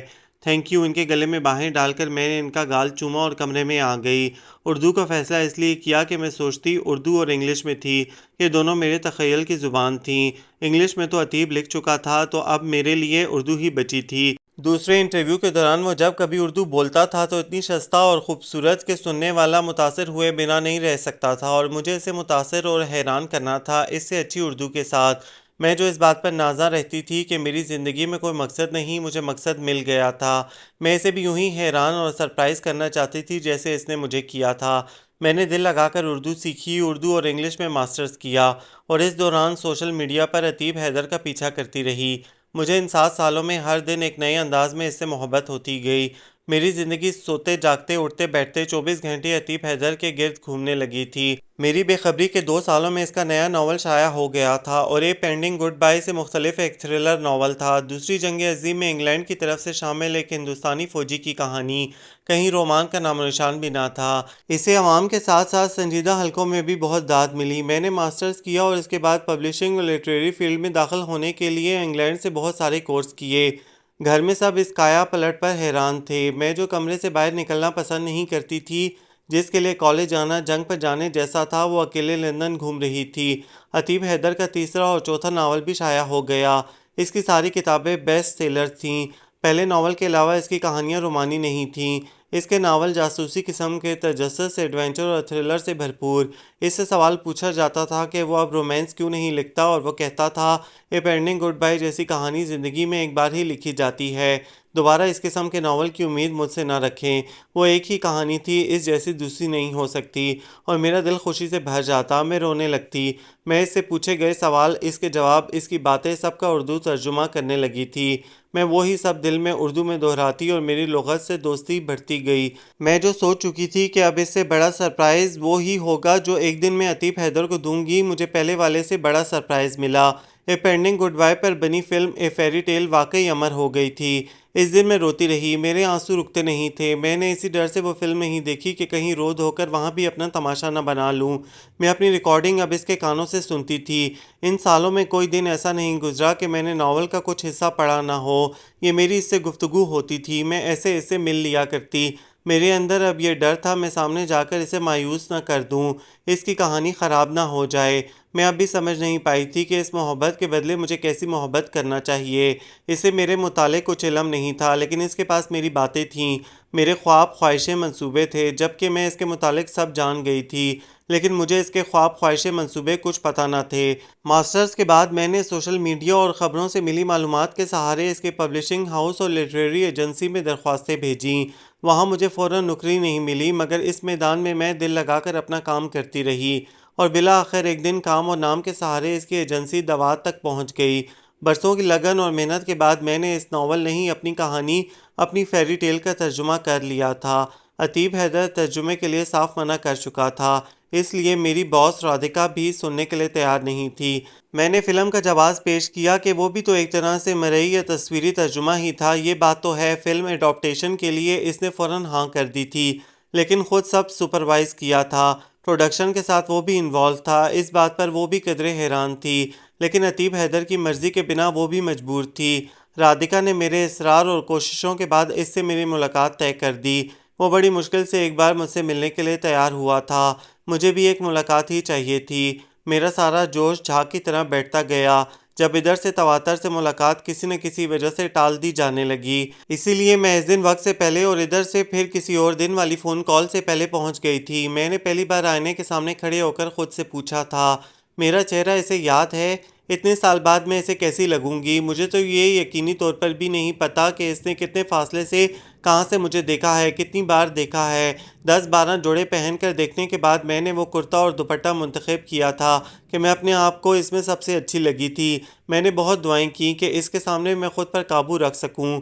میں اسے یہ نہیں بتانا چاہتی تھی کہ میں وہی ہوں، مجھے بس اس کے چہرے پر وہ توثر دیکھنا تھا کہ وہاں اردو میں بھی وہ وہی اور ویسا ہی لکھا ہے جو میں نے محسوس کیا تھا، جیسا میں نے سوچا تھا۔ میری ساری تگدو اس منظر کے لیے تھی۔ اس کے پینٹ ہاؤس کی لابی میں مسلسل خود کو شانت رہنے کی تلقین کر رہی تھی۔ میں نے ہماری ملاقات کا منظر ہزاروں بار تصور کیا تھا، اور ہر بار اپنے اور اس کے مختلف تاثرات کو بھی، اور جب وہ تصور حقیقت میں ڈھلنے والا تھا تو میرا تخیل ناکارہ ہو گیا تھا۔ وہ ایک بھی متوقع تاثر یا ردعمل سوچ نہیں پا رہا تھا۔ جب مینیجر نے مجھے اندر جانے کو کہا تو میری ہتھیلیاں پسینے سے بھیگ گئیں۔ اس لمحے کے لیے اتنی تیاری اور انتظار کیا تھا، اور اب وہ سب ہاتھ سے نکلتا محسوس ہو رہا تھا۔ میں نروس تھی، پرجوش تھی، ڈر بھی رہی تھی، خوشی سنبھل نہیں رہی تھی، اور رونا بھی آ رہا تھا۔ یا اللہ، لاج رکھ لینا۔ میں نے دل سے پکارا اور دروازے پر دستک دی۔ کم ان پلیز۔ پہلی بار کسی سائنس اور ٹیکنالوجی کے بنا اس کی آواز میرے کانوں میں پڑی۔ میرا ذہن و دل میری زندگی میں رونما ہونے جا رہے پہلے تاریخی واقعات یادداشت میں درج کرنے کے لیے بے انتہا مستعد تھے۔ میں دروازہ کھول کر اندر داخل ہوئی۔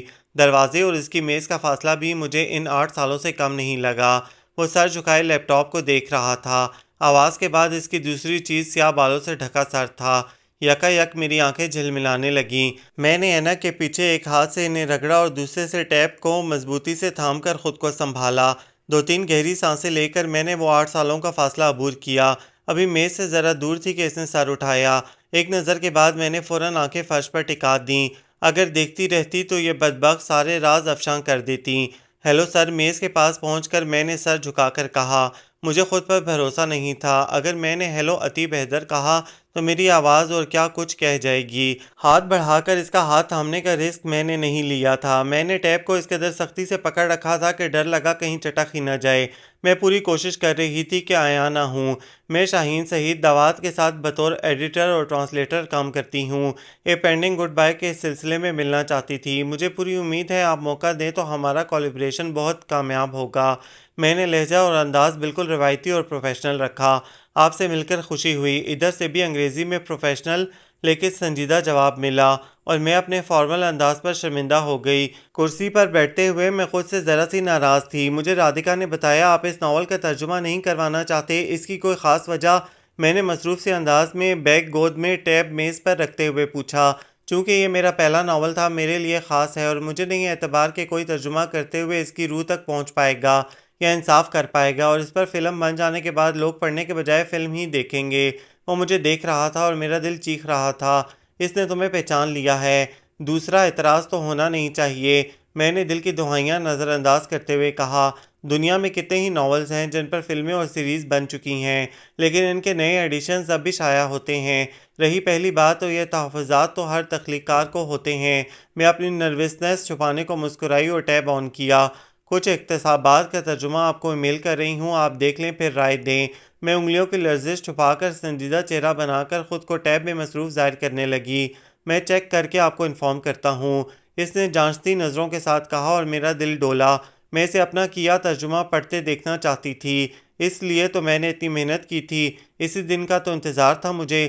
یہ بہت خوبصورت ناول ہے، مجھے یقین ہے اردو داں طبقے میں اسے بہت پذیرائی ملے گی اور امید ہے آپ کو میرا ترجمہ انصاف کرتا محسوس ہوگا۔ میں نے اسے قائل کرنے کی کوشش کی۔ آئی ہوپ ہم جلد ترجمے پر کام شروع کریں گے۔ وہ مسکرایا اور مجھے ایک بار پھر رونا آنے لگا۔ میں الوداعی کلمات جس میں گڈ بائی شامل نہیں تھا کہہ کر جلدی سے باہر نکل گئی۔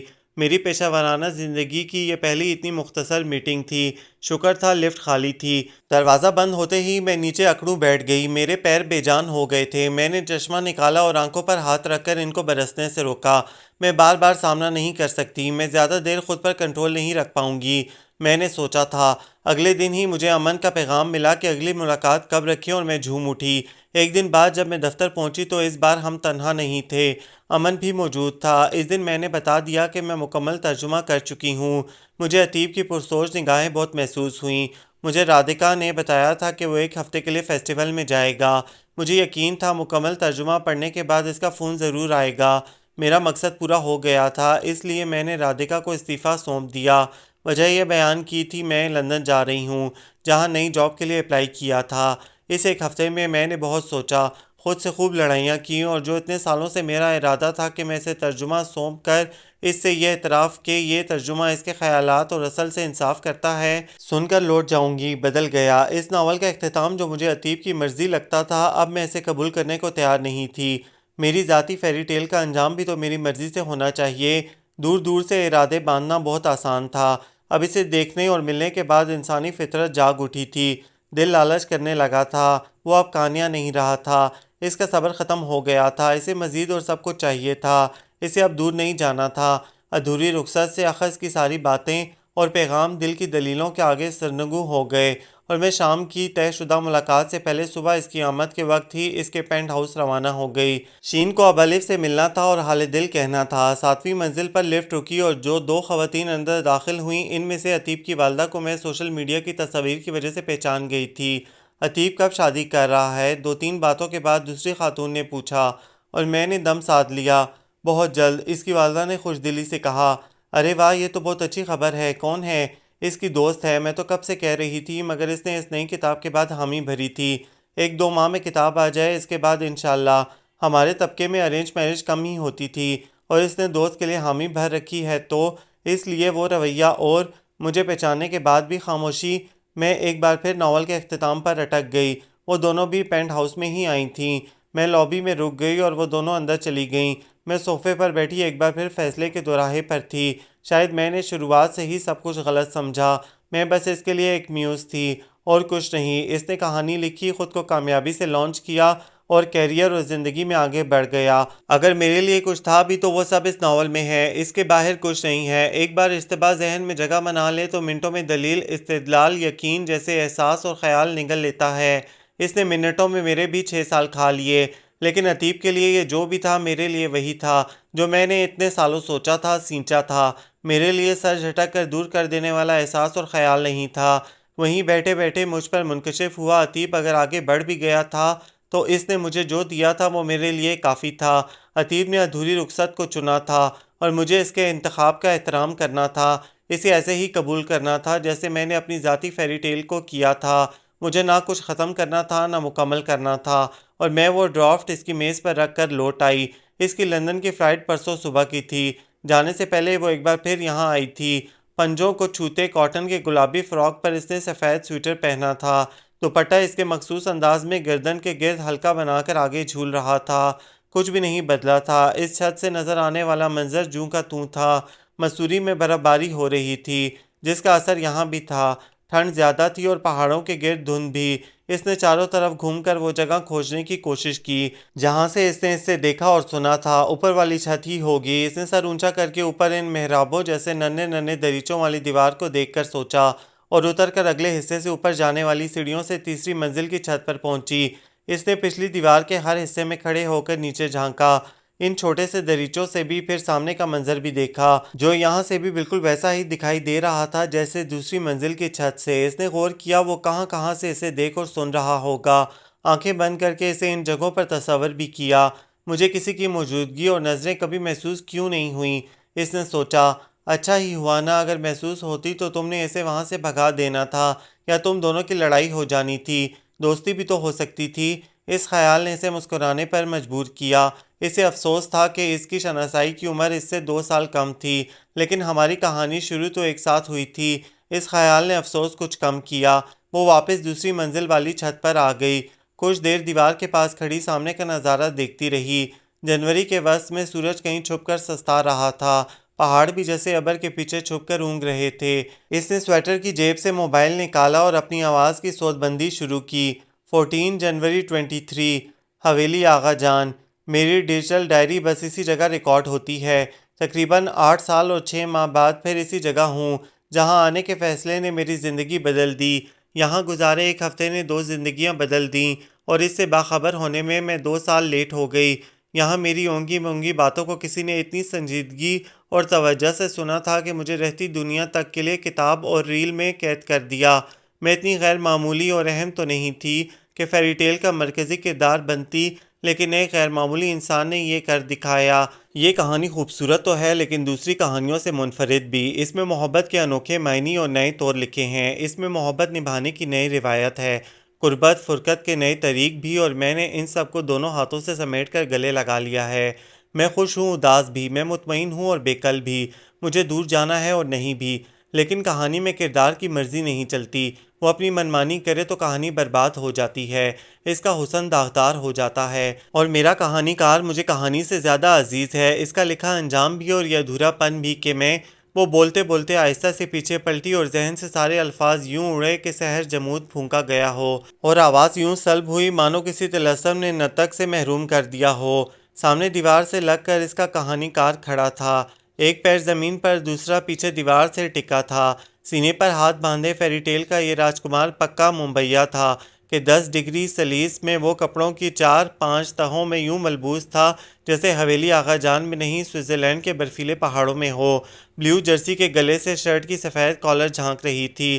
اس پر لمبا سیاہ ونٹر کوٹ اور گلے میں گرے مفلر تھا۔ پچھلے دنوں کی مصروفیت بڑی شیف سے ظاہر تھی۔ وہ اس پر نگاہیں جمائے آگے بڑھا۔ شاہین کا ہاتھ اسی وضع میں ٹھہرا تھا جیسے وہ پلٹی تھی۔ عتیب نے مقابل آ کر دھیرے سے اس کی کلائی پکڑ کر یوں اپنی طرف کھینچی کہ اس کی انگلیوں کے درمیان لپٹے موبائل کا مائکروفون اب اس کے چہرے کے قریب تھا۔ اسے دیکھتے ہوئے وہ جھک کر مائکروفون کے قریب ہوا۔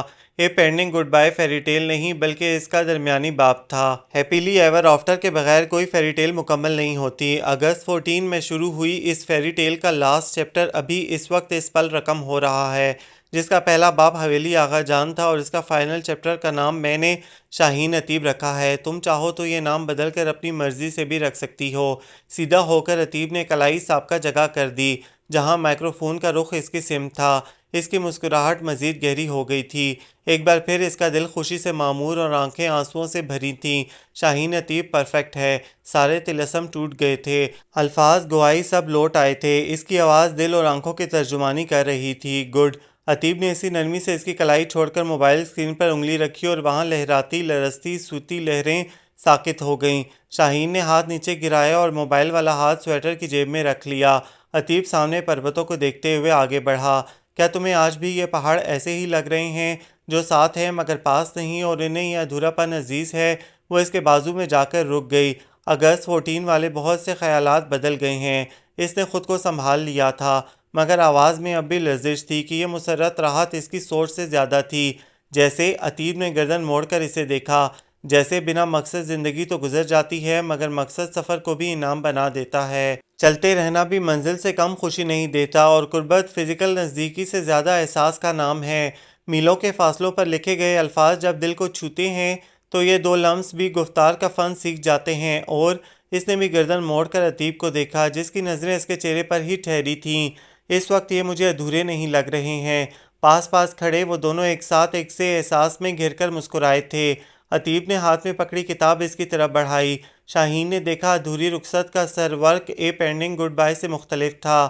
پہاڑوں کے پیچھے سے جھانکتے سورج والے پس منظر میں دو سیاہ سائے ایک دوسرے کے آگے ہاتھ بڑھا رہے تھے۔ یہ وداع بھی ہو سکتا تھا اور تجدید ملاقات بھی۔ شاہین نے عتیب کو دیکھا۔ انٹرپریٹیشن کے معاملے میں تمہارا خراب ریکارڈ دیکھتے ہوئے احتیاطاً اس دفعہ آسان بنایا ہے۔ وہ کتاب اس کے ہاتھ سے لے کر ہنسی تو آنسو گالوں پر پھسل گئے۔ جب میں نے پہلی بار سوچا تھا کہ تمہیں تمہاری ذاتی فیری ٹیل دینا ہے، اس وقت سے میں جانتا تھا ہمارا ہیپیلی ایور آفٹر بھی لکھا جا چکا ہے۔ بس اس کے لیے کتنا انتظار یہ علم نہیں تھا، اور تبھی میں نے خود کو ایک لمبے انتظار کے سپرد کر دیا تھا۔ وہ کتاب کے سر ورق پر ہاتھ پھیر کر مسکرائی۔ انٹرپریٹیشن ہی نہیں، یقین کے معاملے میں بھی میں کمزور ثابت ہوئی ہوں۔ اچانک اسے کچھ یاد آیا۔ اس وقت یہاں کیسے؟ کس نے بتایا؟ ذرا سا پیچھے جا کر اس نے دونوں بازو پھیلائے۔ حویلی آغا جان کا نیا مالک عتیب حیدر؟ ہاں، اس کی حیرت بجا تھی۔ شانوں کے مقابلے میں شاہین سعید کے متعلق پتہ کرنا مشکل نہیں، اور جب کوئی یہاں آنے کی اجازت مانگے تو مالک کو پہلے خبر ہوتی ہے۔ وہ ہاتھ کوٹ کی جیبوں میں ڈال کر واپس اس کے قریب آیا تو مجھ سے دور جانے کی کوشش میں سیدھے میرے پاس چلی آئی۔ ہمیں اس کہانی کار کو کبھی انڈر ایسٹیمیٹ نہیں کرنا چاہیے، اس نے آسمان کی سمت انگلی اٹھا کر کہا تھا۔ برسوں بعد پھر حویلی آغا جان میں رونق ایک اور شادی کی وجہ سے اتری تھی۔ اس بار چندنا مہمان تھے اور تقریب بھی بس ایک۔ اگلی صبح طلوع آفتاب سے پہلے وہ دوسری منزل کی چھت پر کھڑا تھا۔ ابھی کچھ دیر ہی ہوئی تھی کہ پیچھے قدموں کی آہٹ کے ساتھ ہی شاہین کی آواز ابھری۔ یہ دھوکہ تھا یا میرا امتحان؟ جرسی اور جیکٹ میں لپٹا عتیب ہنستے ہوئے پلٹا۔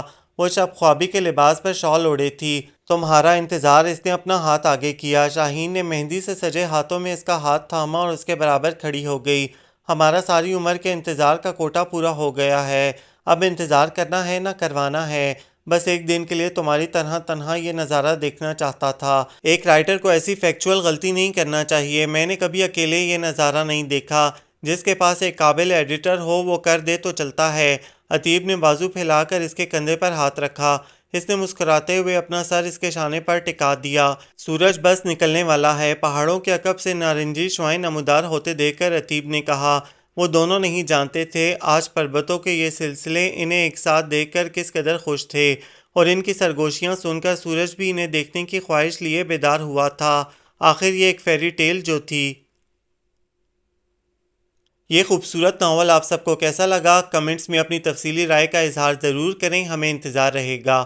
ہمارے چینل کو سبسکرائب کریں، لائک کریں، شیئر کریں۔